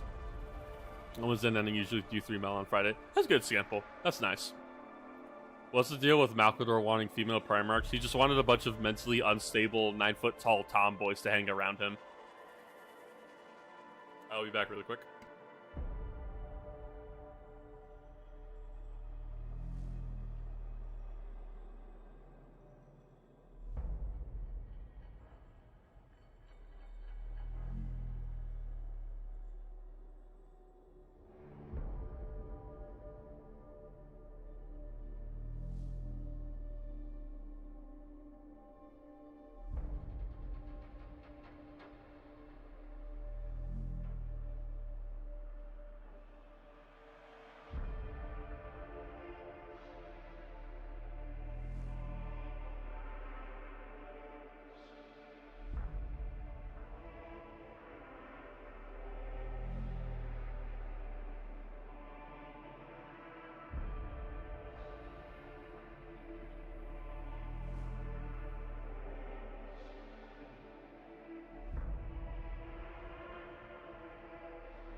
What the fuck is going on in this chat? My family calls me for something, and what the fuck is going on here? The actual answer is that he thought they'd be less violent towards each other. I understand now. Didn't MacArthur actually make a joke saying we should have made them all female? I'm pretty sure he did. I'm gonna keep painting until someone asks me a question, or until I end up going down the D&D rabbit hole again.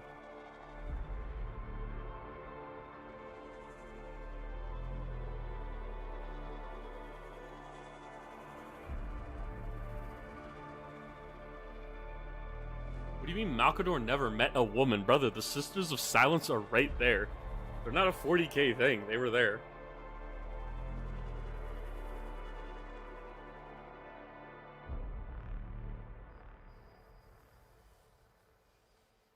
I really need to get those Army Painter golds.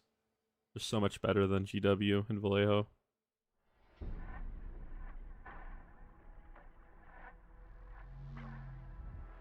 I just realized I'm not in focus. And I have the fucking text up on the screen again, god damn it.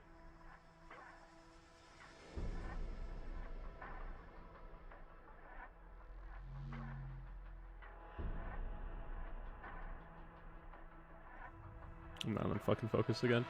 I think they wouldn't kill each other. I feel like Malcador is banking too much on the fact that, you know, there's a bigger problem, like Horus got corrupted by a Chaos Knife. Bigger problems on hand. I need to remember to be in frame. Sorry.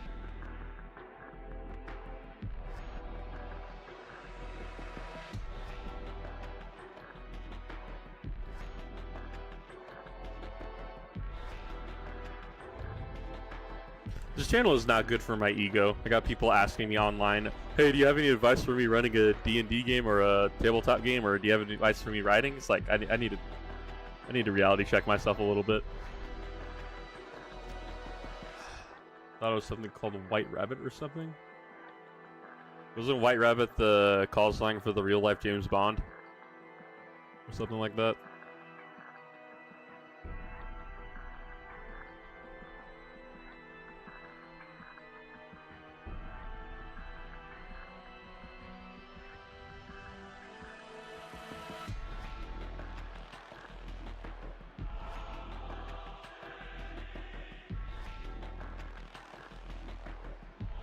God, these Terminators were supposed to be done tonight.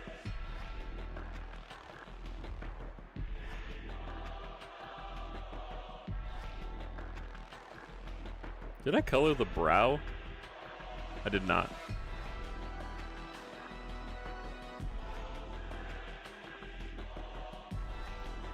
Think of the hit song from Jefferson's Starship.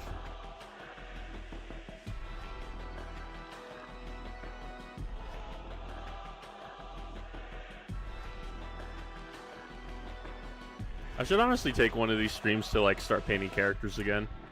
But that being said, I don't really have any characters I want to paint. Actually, that's a lot. I have this guy. Always, as always, there's Dust. So this is supposed to be like a trader, like commissar or castellan, and it's one of the miniatures from Infinity, which isn't particularly my favorite. But this pose with the sword as he's striking down is some sick shit. He has like bionic legs. And I replaced one of the heads with one of the heads from like my trader commissars. Never mind, it wasn't the CIA, it was British. Yeah, White Rabbit. He was like the not SAS. I forget what they called it. I don't remember what their names are. MI6 or whatever it was called back then. He was like the real life inspiration for James Bond. So was fucking Sir Christopher Lee, because he's a badass.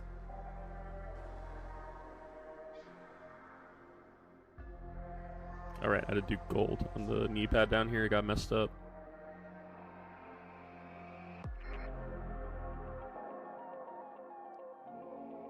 Yeah, I had too much paint on my brush, damn it. This knee is so watery. Why? What the hell? No, it's not the knee, it's actually my paint.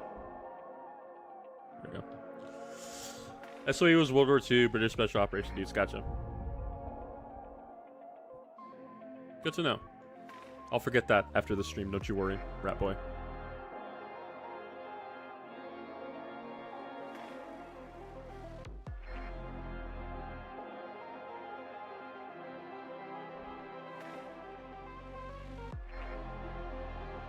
My favorite thing about British history in World War II is that the British couldn't help but just be jackasses to each other for the sake of keeping appearances up, and it messes up everything.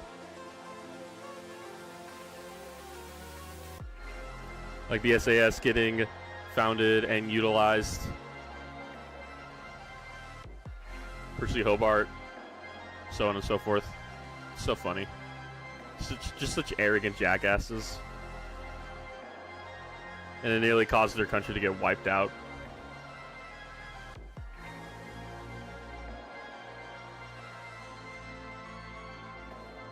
It's the gold on... Oh, nope, I have to do the gold on the shield.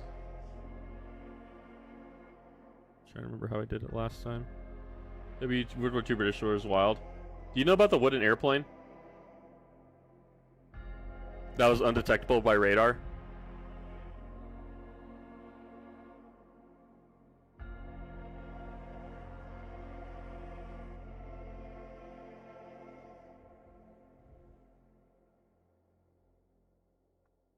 That shit was wild.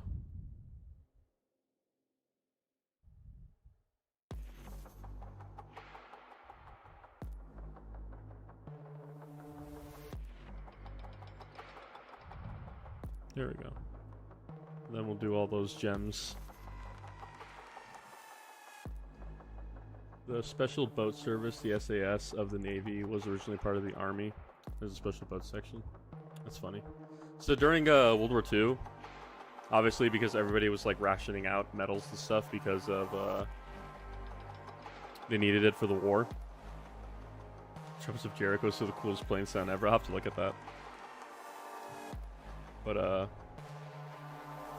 there was some dude who was trying to win a competition with the Royal Air Force or whatever, and he made a... I can't think of the name of it. He made a plane. It was a propeller-driven plane, if I remember correctly, that was supposed to be used for wartime. And its claim to fame was the fact that it was made out of wood, because there was an abundance of wood still in the UK at the time. You know what? I feel like starting a fight. Who did the best in World War II? Kyle, is this really even a fight? Because everyone here is probably just going to say the US. We have people in here who hate the British. We have Americans in here. And I think a majority of us can agree that the Russians didn't do well. If we start arguing that the Axis did the best, I'm gonna end the stream. Sean was saying, oh yeah, she did say that, didn't she? God.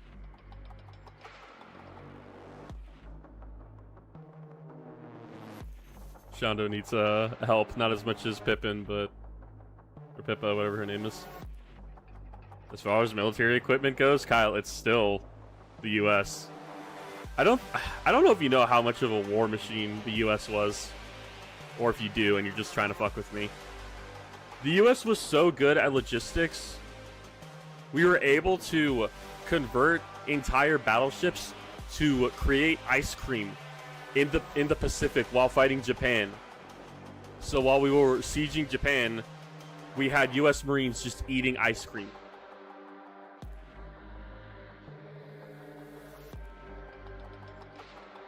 Like we're just crazy. You know, there's a really cool quote. I say cool. It's also just like funny and harrowing when you really think about it. Where a German soldier got asked how did he realize that they had lost the war, and he said it was after they intercepted an American package, and the package was a chocolate cake, and it was still good. American logistics were so good that you could bake a cake, ship it all the way towards Europe to the front lines, and it would not have gone bad. That is how crazy America is. God damn, I love this country.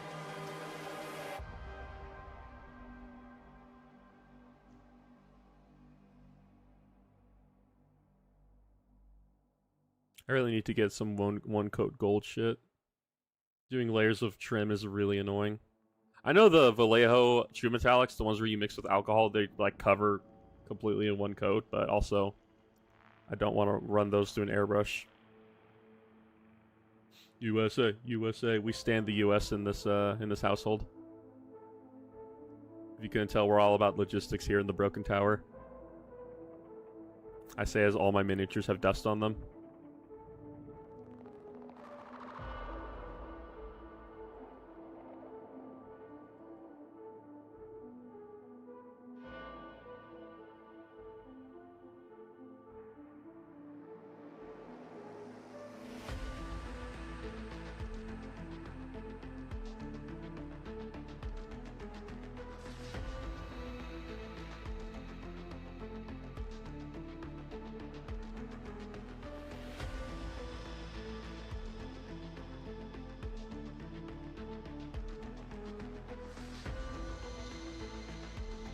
hard angle to see for the stream, but yeah, I need to be able to see it. Sorry. I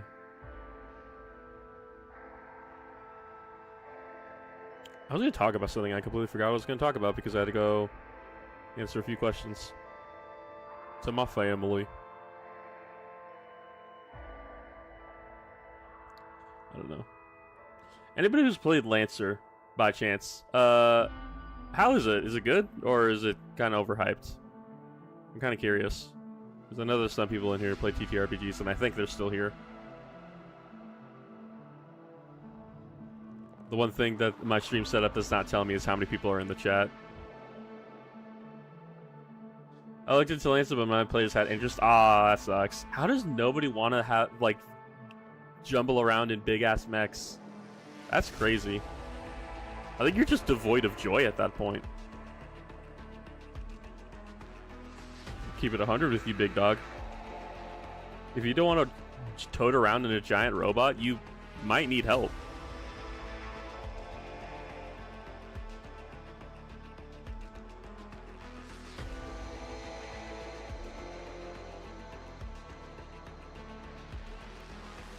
They're more fantasy-oriented, while I am the DM is more sci-fi-oriented. I thought I was sci-fi-oriented when we tried doing cyberpunk and other stuff, but I think I just don't like cyberpunk as a setting, which I don't.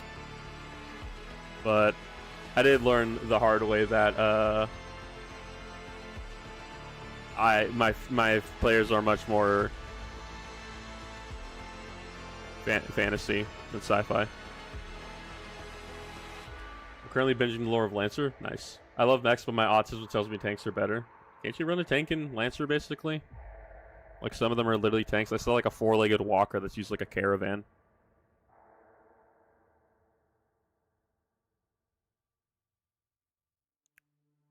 Whether or not it's useful is a different question, but it's there.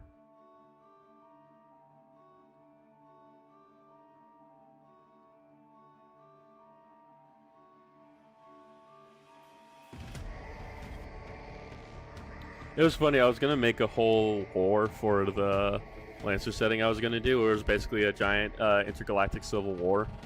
Oh, this guy doesn't have the knee pad things, that's interesting. It was a giant intergalactic civil war, and the main villains were basically supposed to be Iron Warriors. Well, now that we're doing Wrath and Glory, I'm actually using Iron Warriors as the villains, so I don't get to do that anymore, and I'm kind of sad. God, I hate this type of shoulder pad.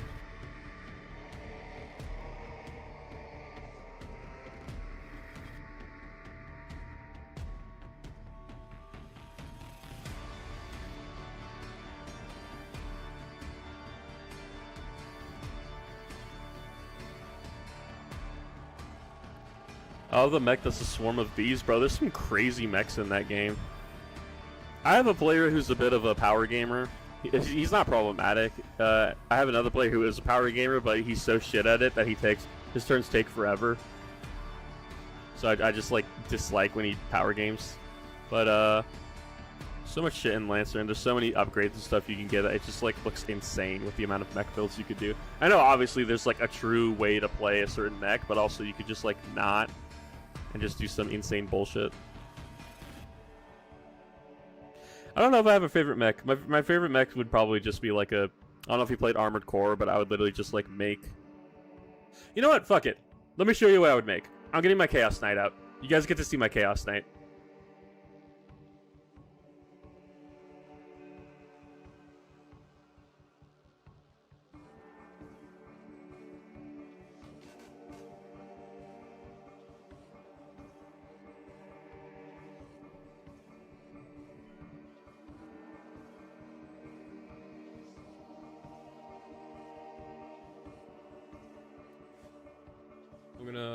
I'm gonna put up the waiting room really quick because I don't want you to see my messy ass room. Give me 1 minute.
a bit awkward because he takes up my entire desk. Obviously, he's a Chaos Knight.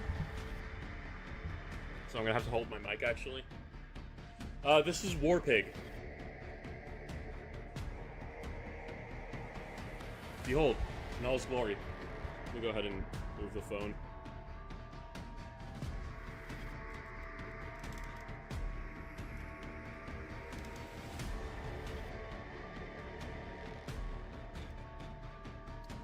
That's him. He's based off of my mech from Armored Core.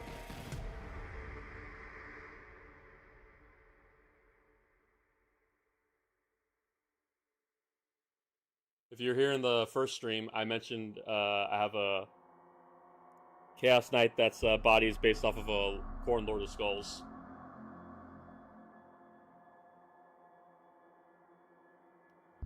You know what's crazy? This track file I think was free. Everything else I had to buy though. I do not remember where the shield came from. I'm pretty sure it's the same kit, but yeah. You couldn't tell. I liked Songbirds. I like Double Gatling. Oh no, these were the Songbirds. And the bazookas, I forget the name of them. But yeah. It's War Pig. He's my Chaos Knight.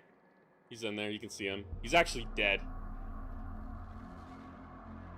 And the base was, originally the idea for this base was supposed to be, it was a trench, but he stacked up so high that he was taller than the 9th Lancer if I wanted to make this into an actual trench. So I cut it down like to a third of what it was. So he's just riding on that. Throw this back up so I can move my phone back and it doesn't look like total shit.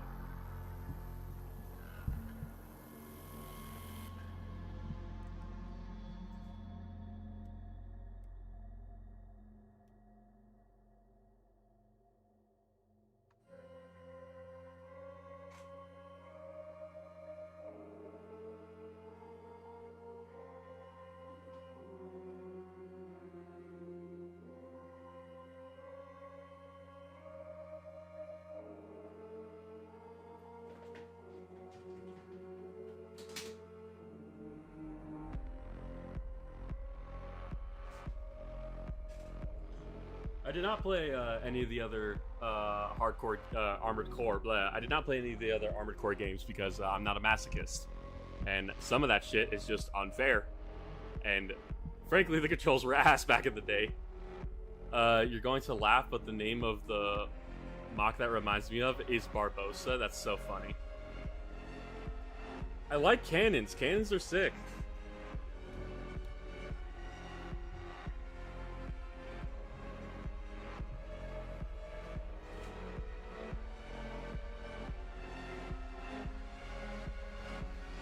I've tried emulating games before, Goru, but nah.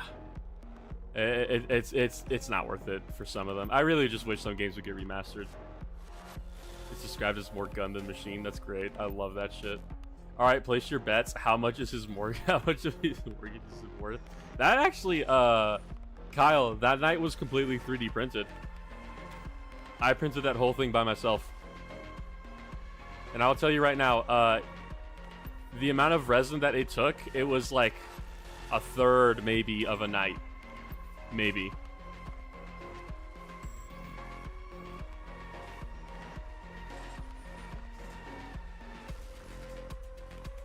Almost dropped my paint water off the face of the earth. That would have been bad.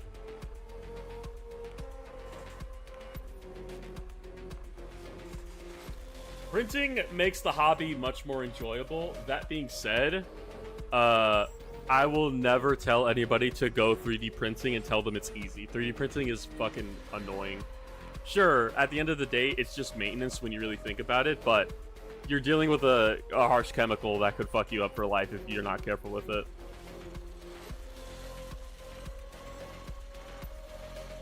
I am thankfully careful with mine, but I also have to be because I have a dog and my shed's outside, so if I'm not careful with it, he just eats a bunch of resin and he dies. I had to put a lock on my shed because it kept getting opened. Probably because of him.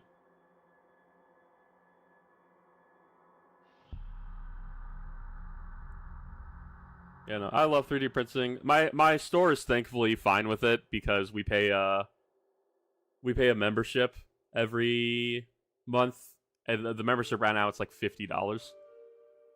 So, you know, obviously, if I'm paying $50 to come and play every month, they better let me fucking bring whatever I want. Otherwise, what's the fucking point? I wish I could afford a... This makes me wish I could afford a 3D printer. Kyle, fucking... Are you, like, an indentured servant or something? 3D printers aren't that expensive anymore. Depending on what you're trying to get. My Frozen's pretty expensive, but it's also... Well, it was well worth every penny.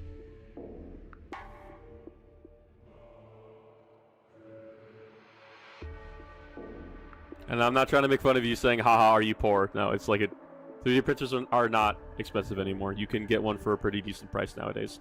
I got my Frozen for like $500, which is a steal for what they normally run. Student budget. Right, you're still a student. I thought you said past tense you were a student. My bad. I don't even know if they would... I don't think anyone would fucking care at a campus if you had a 3D printer. I had a 3D print. I 3D printed a bunch of stuff, especially for my friends. For my little brother's birthday party, he really likes Super Mario, so I 3D printed a bunch of like miniature Bowser sculptures to be used as like centerpieces for his birthday party. It was pretty neat.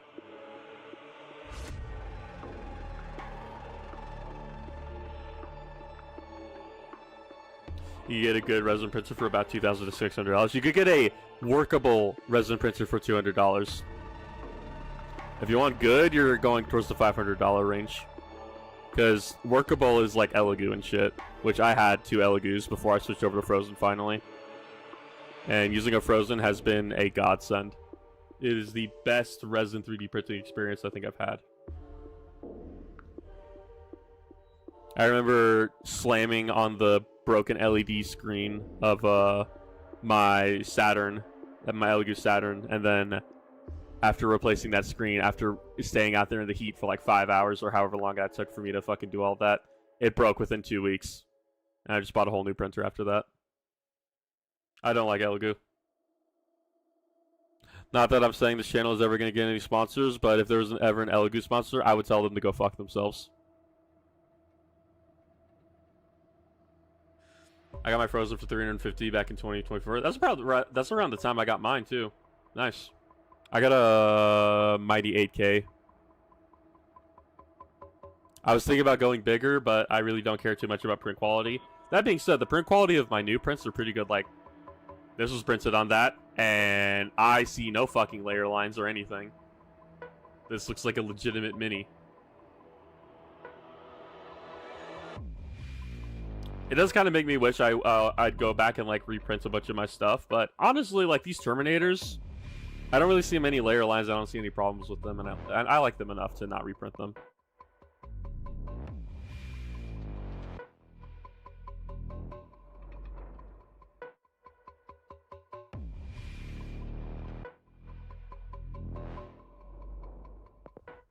It's gonna be funny if I ever leave my current job and go transfer somewhere else so I can tell you guys all the stupid stories I have of my work.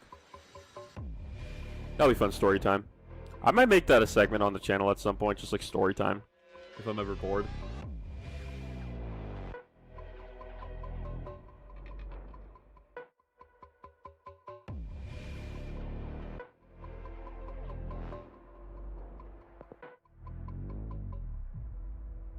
I need to get a bamboo so I can finally start printing up my own terrain, because I'm getting to the point where it's like I'm kind of getting that itch to like paint terrain again. I've tried before in the past and it wasn't fun, but I have like ideas for terrain now that I want, but I need to get a bamboo because I want to print it all in that translucent, what is it, PETG stuff. It'd be super sick. I wanted to do for my night haunt specifically. You know, I'll get some of my night haunt out. Show that off a little bit.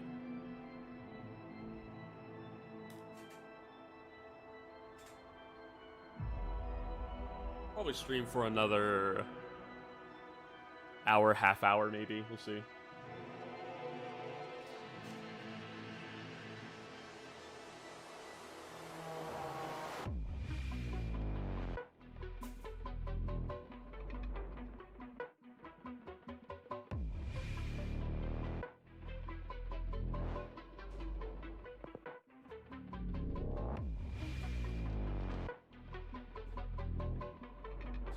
cares? Because I like how I painted them, and I think they're pretty fucking neat. These are my Night Haunt.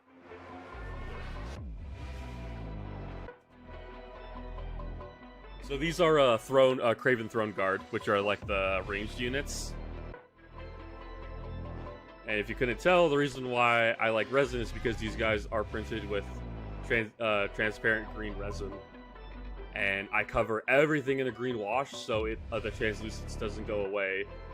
And I paint from the bottom up their figures, and I leave their hands bare. It's pretty fucking neato. See his face in there a little bit.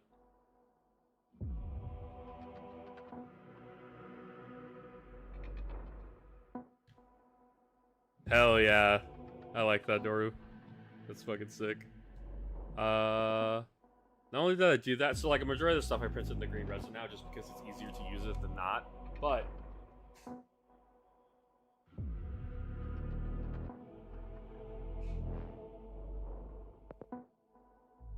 I also printed up some Trench Crusade.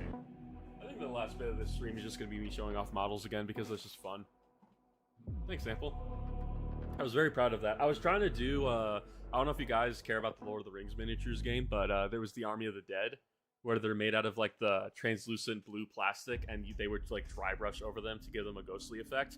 That's what I tried doing. It doesn't work as much because these guys don't have that much detail on them. They're more smooth and ghostly, but it's good enough. That being said, we get my my other ghosts out.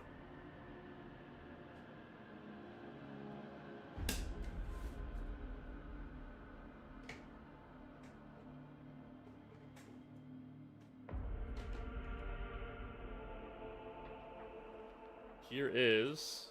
Oh god, I gotta be careful with that one. I think one of his magnets came out. Yes, it did. I need to get a fucking Cobalt Keep sponsorship for all these magnets that keep slipping out. Here is, for anybody who plays Trench Crusade, the Heretic Legions, their leader is called a Heretic Priest. It's what it sounds like. It's a heretical priest that worships the devil.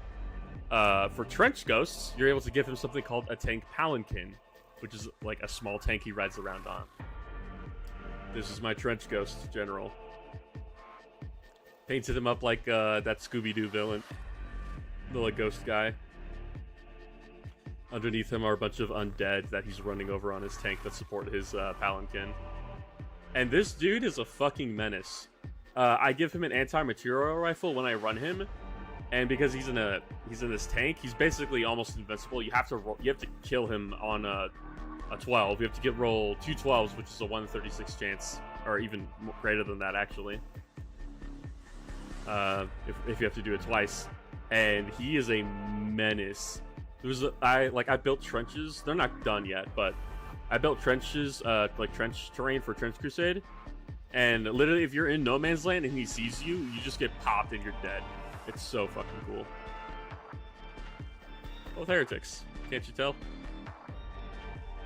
Ah! I don't think I have any other painted minis here.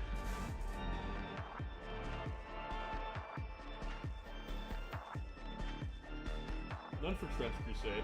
No.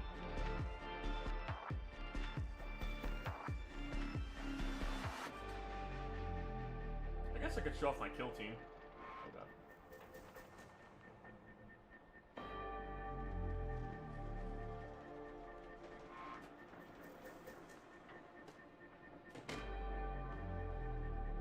So this is my kill team.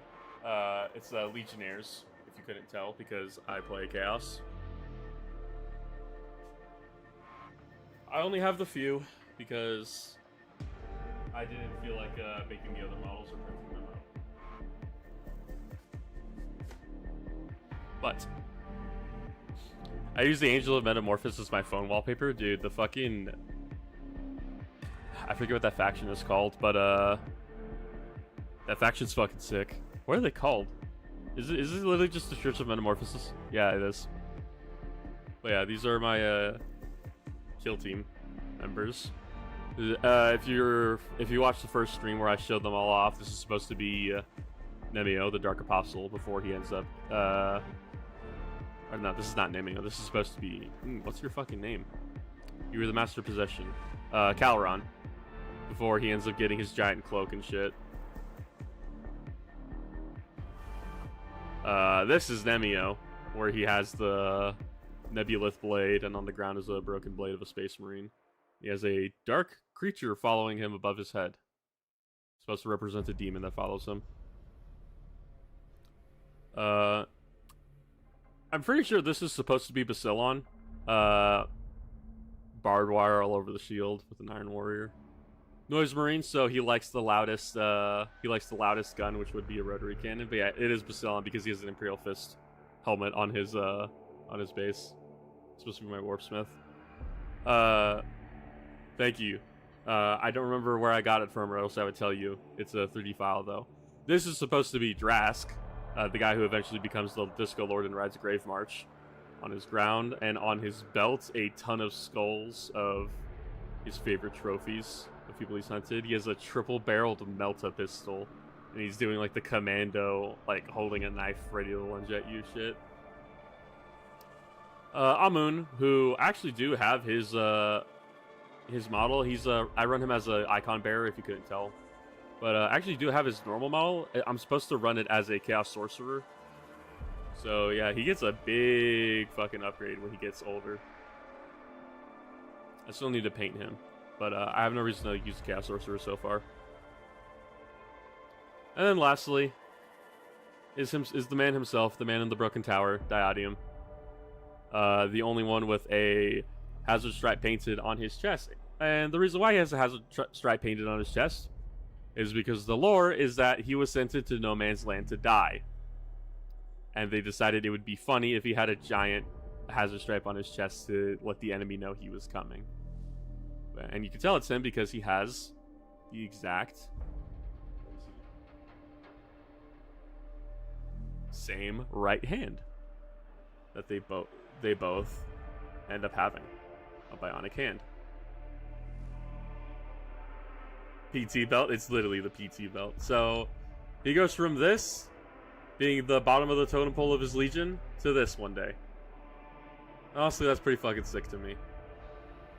I love putting them next to each other, just the comparison of just how far this character came. God, that plasma glow looks fucking sick under this lighting. I wish it looked that cool in real life and not just on camera. But yeah, that's my kill team. Nice gains, bro, literally. Nice gains, bro. Where do you work out for the Dark Gods?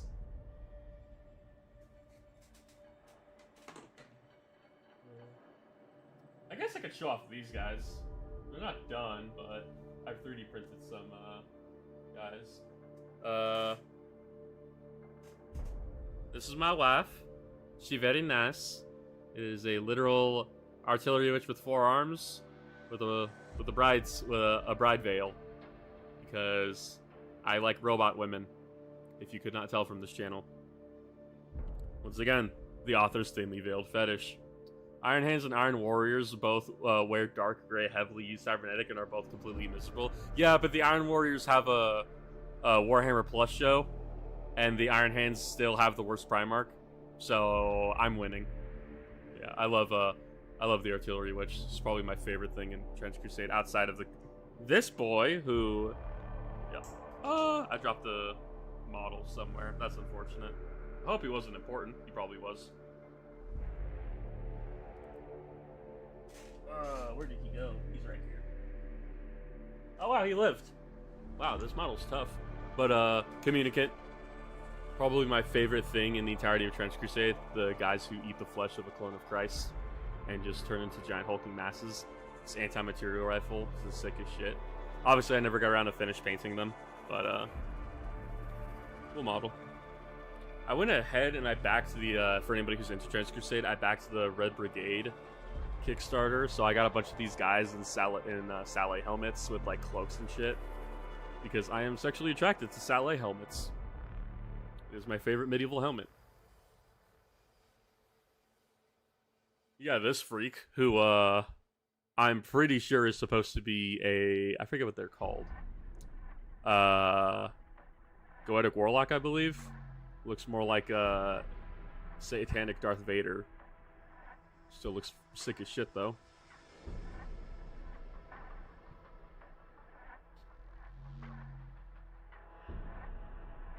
Oh, these guys would be cool. Oh, actually, this would be cool to show off. Supposed to be the leader of my new Antioch warband. Normal kind of guy, except if you know this model, you know he's supposed to be holding like a Mauser pistol. I 3D kit bashed him to be holding a shotgun instead. One-handing a trench shotgun because he does not care about his wrist. And I think the hammer was there originally, I can't remember. I also play in New Antioch the Prussians, who have anti-tank greatswords. His bent a little bit because it's resin, but it's honestly fine. You won't notice it really playing in-game. But anti-tank greatswords. And I was thinking, that's pretty sick. But do you know what would be cooler? The same thing, but bigger. This is my lieutenant for my new Antioch warband when he's not on foot or when he's in heavy mechanized armor. And if you read on the blade, Gott mit uns, which I believe translates from German to God is with me. He is a big motherfucker. Like I said, the blade bends because resin, and it's hard to put back, but yeah. Look at this fucking guy. He's not done, obviously. He has no wash on him. He's still very satin, but... Great Crusade Infantry got me thinking, how did the British go from having the best aesthetic out of World War II to having the worst aesthetic of the Allies in World War II? Because the British are just jackasses. Yeah, the chonker. This guy, the only reason he died is because a werewolf literally like just jumped on him and beat him up for 3 turns. And also he got stuck in the Sin Eater's stomach for an entire game one time. It's the only way he dies. Ooh, last motherfucker though. Oh, here's an anointed with a tank rifle. Because why not? I actually tried writing up some Great Crusade stuff a while ago. It's another setting that I kind of want to run RPG in. I just don't know what setting I would use. I thought about using Morkborg, but I also know nothing about Morkborg. I don't know if anybody here has played it. I know it's very deadly, and that's kind of the point. And it's so funny because in the Foundry, in Foundry VTT, when you make a character in Morkborg, there's literally a random character generation for how often you guys die.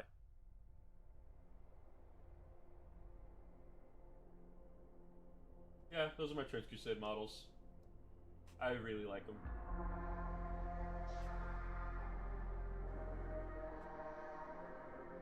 Put my kill team back away as well before I forget. Because I am going to leave them outside if I don't. You know, I'll show this too. I put them all in this carry case my friend 3D printed me. Because he has a FDM printer and he has a bamboo, so his settings are dialed in.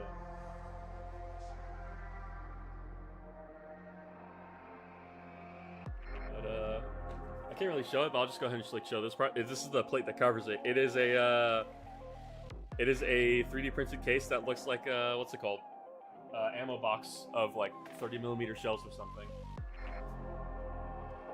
Do you have any of the Black Grail minis? No, Kyle, I'm sorry. I don't play Black Grail. I play New Antioch and I play Heretic Legions. Black Grail doesn't have anything in its warband that interests me. That being said, the Lord of Tumors is, first off, disgusting, and secondly, an amazing model. And I would probably paint that up for fun if I had the file. But I didn't get to back a Great Crusade on Kickstarter. I didn't have money at the time. Even when the late pledge came around. Black Rail's cool, though. I'm really hoping the 1.0 book gives us way more options for models and stuff. I don't know if it will, because I feel like they would want to have those models on hand to be able to sell the STLs, but it'd be cool in the future. You know, but for now, New Antioch and Heretic Legions. I want some giant units. Like, part of me wants the game to become a full war game, but I also, at the same time, understand why they don't want to do that, and I also understand why they don't want to add vehicles. Because it would just, I feel like it would slow down the game even more. There's the scenario where you hunt the dragon. I don't know if anybody here has played that. I've never played it. I've heard it's pretty fun. But I don't know much beyond that. I'm really just waiting for the book to come out at this point, so we can all just have fun with it. Because I have like 4 friends who want to play Great Crusade. It's just that neither of us, well, I have time, but neither of them ever have any time. And we've played through the playtest rules so much that they're kind of bored of it. They kind of just want to like play the full game. I also 3D printed the Iron Sultanate, or as he likes to call them, the Habibis. I printed my friend some Iron Sultanate models. The guy who runs the shop that I play at. It's a pretty cool dude. It's funny, I'm older than him, but him and his family just decided let's open up a game store. So far, it seems to be doing all right. They're very receptive of feedback. They're asking for like what's it called? Input from the local community and shit. Like asking what they could offer more. And they're doing like a whole points reward system now, so that way like people who spend money at the shop are able to like get coupons, like 10% or 50% off of items and shit like that. Because they sell at MSRP, I think, if I remember correctly. I might be wrong. It's just, you know, a little way to give back to people who spend money at the shop. I don't buy as much as I probably should. And it's funny, when the new drop pods came out, I bought 2 boxes of it, and I didn't even buy them through my own store. I bought them from a third-party retailer that did 50% off, because I didn't have that much money. But I'm going to start ordering stuff through them now, more often, when I can. Hopefully, next week when I get paid, it'll actually be something good. Or I'll get a decent paycheck, because I haven't worked a full pay period yet. But regardless of getting paid. What else can I show? It is starting to get late, and I probably should end the stream soon. I don't know. Unless any of you guys want... I love the Iron Sultanate of the Invisible Iron Fortress with 2 horns that pierce the sky. Nice to see a local business spring up like that. It is pretty good. I like it. I'm glad there's a place to play Warhammer around now. Because regardless, I would have found friends, I think, at some point. But now that there's a store and there's people, it makes it so much easier to pick up games and shit. I don't know if there's anything else I should show off, or because we're kind of hitting the end of the stream, I think, at this point. Or if you guys have any questions before I head off.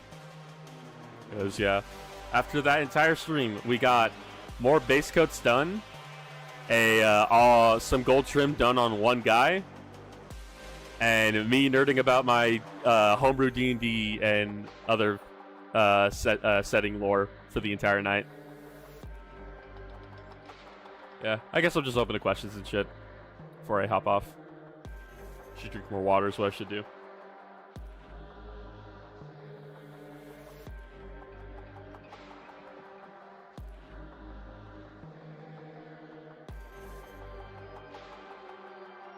Another productive stream, literally, actually. I like talking too much. I let myself get carried away. And as soon as somebody asks one question, I'm like, you know what? I'll address that later. Think about it for 5 seconds. Now we're doing this now. We're going to change the entire trajectory of the stream now. You know, it's funny. I opened up the stream. We did more base coats. I did a little bit of trim. The only feedback I got for the sisters video was to talk about hot Catholic women. And then I talked about homebrew for a little bit. It's nice to know that we didn't get shit done, boys. Oh my god. It is nice to be a group to hang out with. It is. It's great to actually be able to hang out with people outside of a normal friend group and just shoot the shit. I forgot who said it earlier, but someone said this stream is giving me hanging out at the bar vibes, and yeah, that's true. Despite the fact that I don't drink, but yeah, no.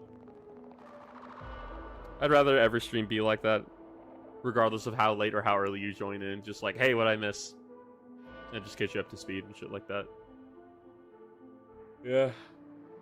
It is 11 o'clock where I'm at, and I've nearly streamed for 4 hours, and I can tell my internet is not happy with me. If you do a Krieg video, please address the whole shovel meme. Needs to die. Yeah, it is kind of annoying. I'm at a point where, as much as I like Krieg, they're starting to become Cadians for me, because they're just getting so many kits. 2:01 a.m. Sample, go to bed. You need to sleep. But yeah, regardless, I think that's it for me. Another successful day waffling around in the Broken Tower. I'll probably stream tomorrow if I'm not Busy. Will you do your homebrew faction after the canon faction, such as the Salamander successes you mentioned? I'm gonna definitely be doing homebrew stuff. I don't know. It's definitely not gonna get a lot of views, but it's probably just gonna be like an additional video throughout the week, so that way people who are here for just the content of like me talking about official lore don't get a week of like, oh, he's talking about his homebrew shit. I don't care. It'll probably be less edited, so that way I could get it put out more quickly. I've thought about doing that stuff for like if I open up members, but I really don't want to paywall content. I don't think that's fun. Like, I know why some people do it, like Play On and Mini Wargaming. I get why there's member-only content, but I don't want to ever block off someone's enjoyment from enjoyment of what I make behind a paywall. Like, it's really to a point where, did you see the Sniper and Whip video to cry about how the Lamenter's war cry isn't canon? I don't watch Sniper and Whip, I'm gonna be honest. Second channel, maybe a second channel, probably not. I'm surprised this one even came off the ground. And if I did a second channel, it definitely wouldn't gain as much traction as this one did somehow. I say somehow, it's because of the AdMic video and because of the intro I did. That's why this channel gained traction. I know why.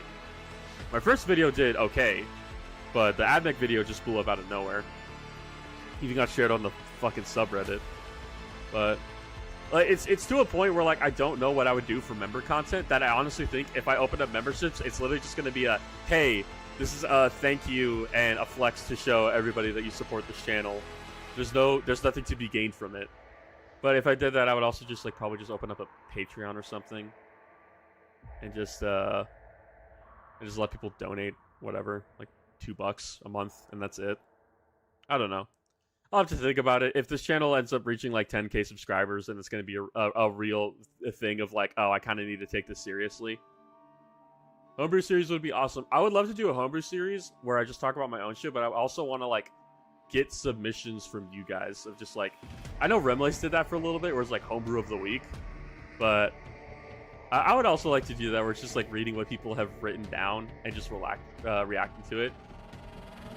The video appeased the machine smeared the algorithm on YouTube. It really did. It's just incredible. I think it was 90% the thumbnail and title, and then it was the intro carrying it hard. It's what? Brother called me for a second. I will be back, so I will not end the stream right now.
Back to catch up on what I missed, because here we go.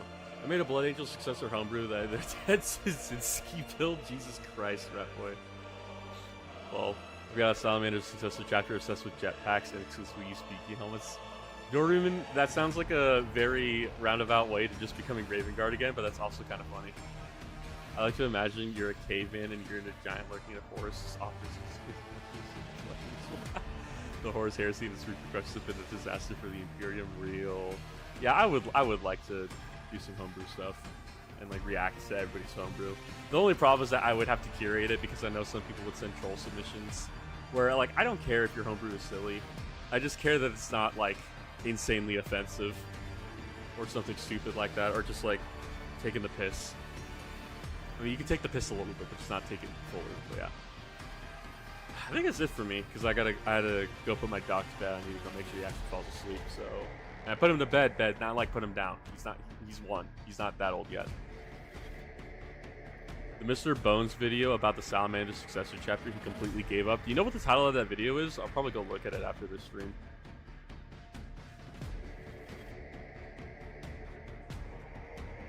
Might as well. I'm not going to be doing much except for watching the dog tomorrow.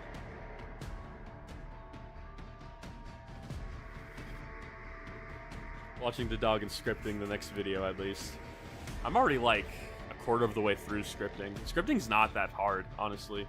I thought it was going to be worse, but it's really just like me remembering all the lore from the top of my head and going back and making sure it's all correct, or at least most of it is correct.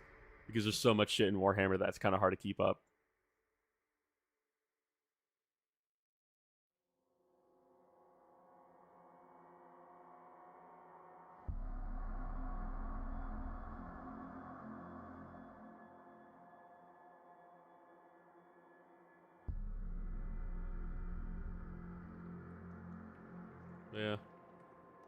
Yeah, it's about to hit 11. We're about to hit 4 hours on the stream, and that I've learned that's possibly my limit. I think it's a Salamanders video. I'll go ahead and look it up then. I know he made a Salamanders video at one point. I'll probably go watch it. Might as well. Yeah, before we hit fucking 4 hours on the dot. That was a fun stream. I'm surprised to have you stayed here for as long as you did because Jesus Christ. And hopefully everybody who goes ahead and tunes into the VOD is actually able to enjoy it. Yeah, that's been enough for me. Nah, it's the Tragic Tales of the Promethean Kings. Alright, I'll go ahead and look that up after. Yeah, I hope you all have a good night, morning, afternoon, wherever you are. And I will probably be seeing you guys... When's the next time I'm going to stream? I'll probably be seeing you guys Wednesday night again. Thanks for being entertaining as always, friend. Thanks for being here and making me laugh, Sample. This shit's fun. Yeah, we're about to hit 4 hours on the dot. I'm gonna time it. I'm gonna try 50, 51, 52, 53, 54, 55, 56, 57, 58, 59. Good night!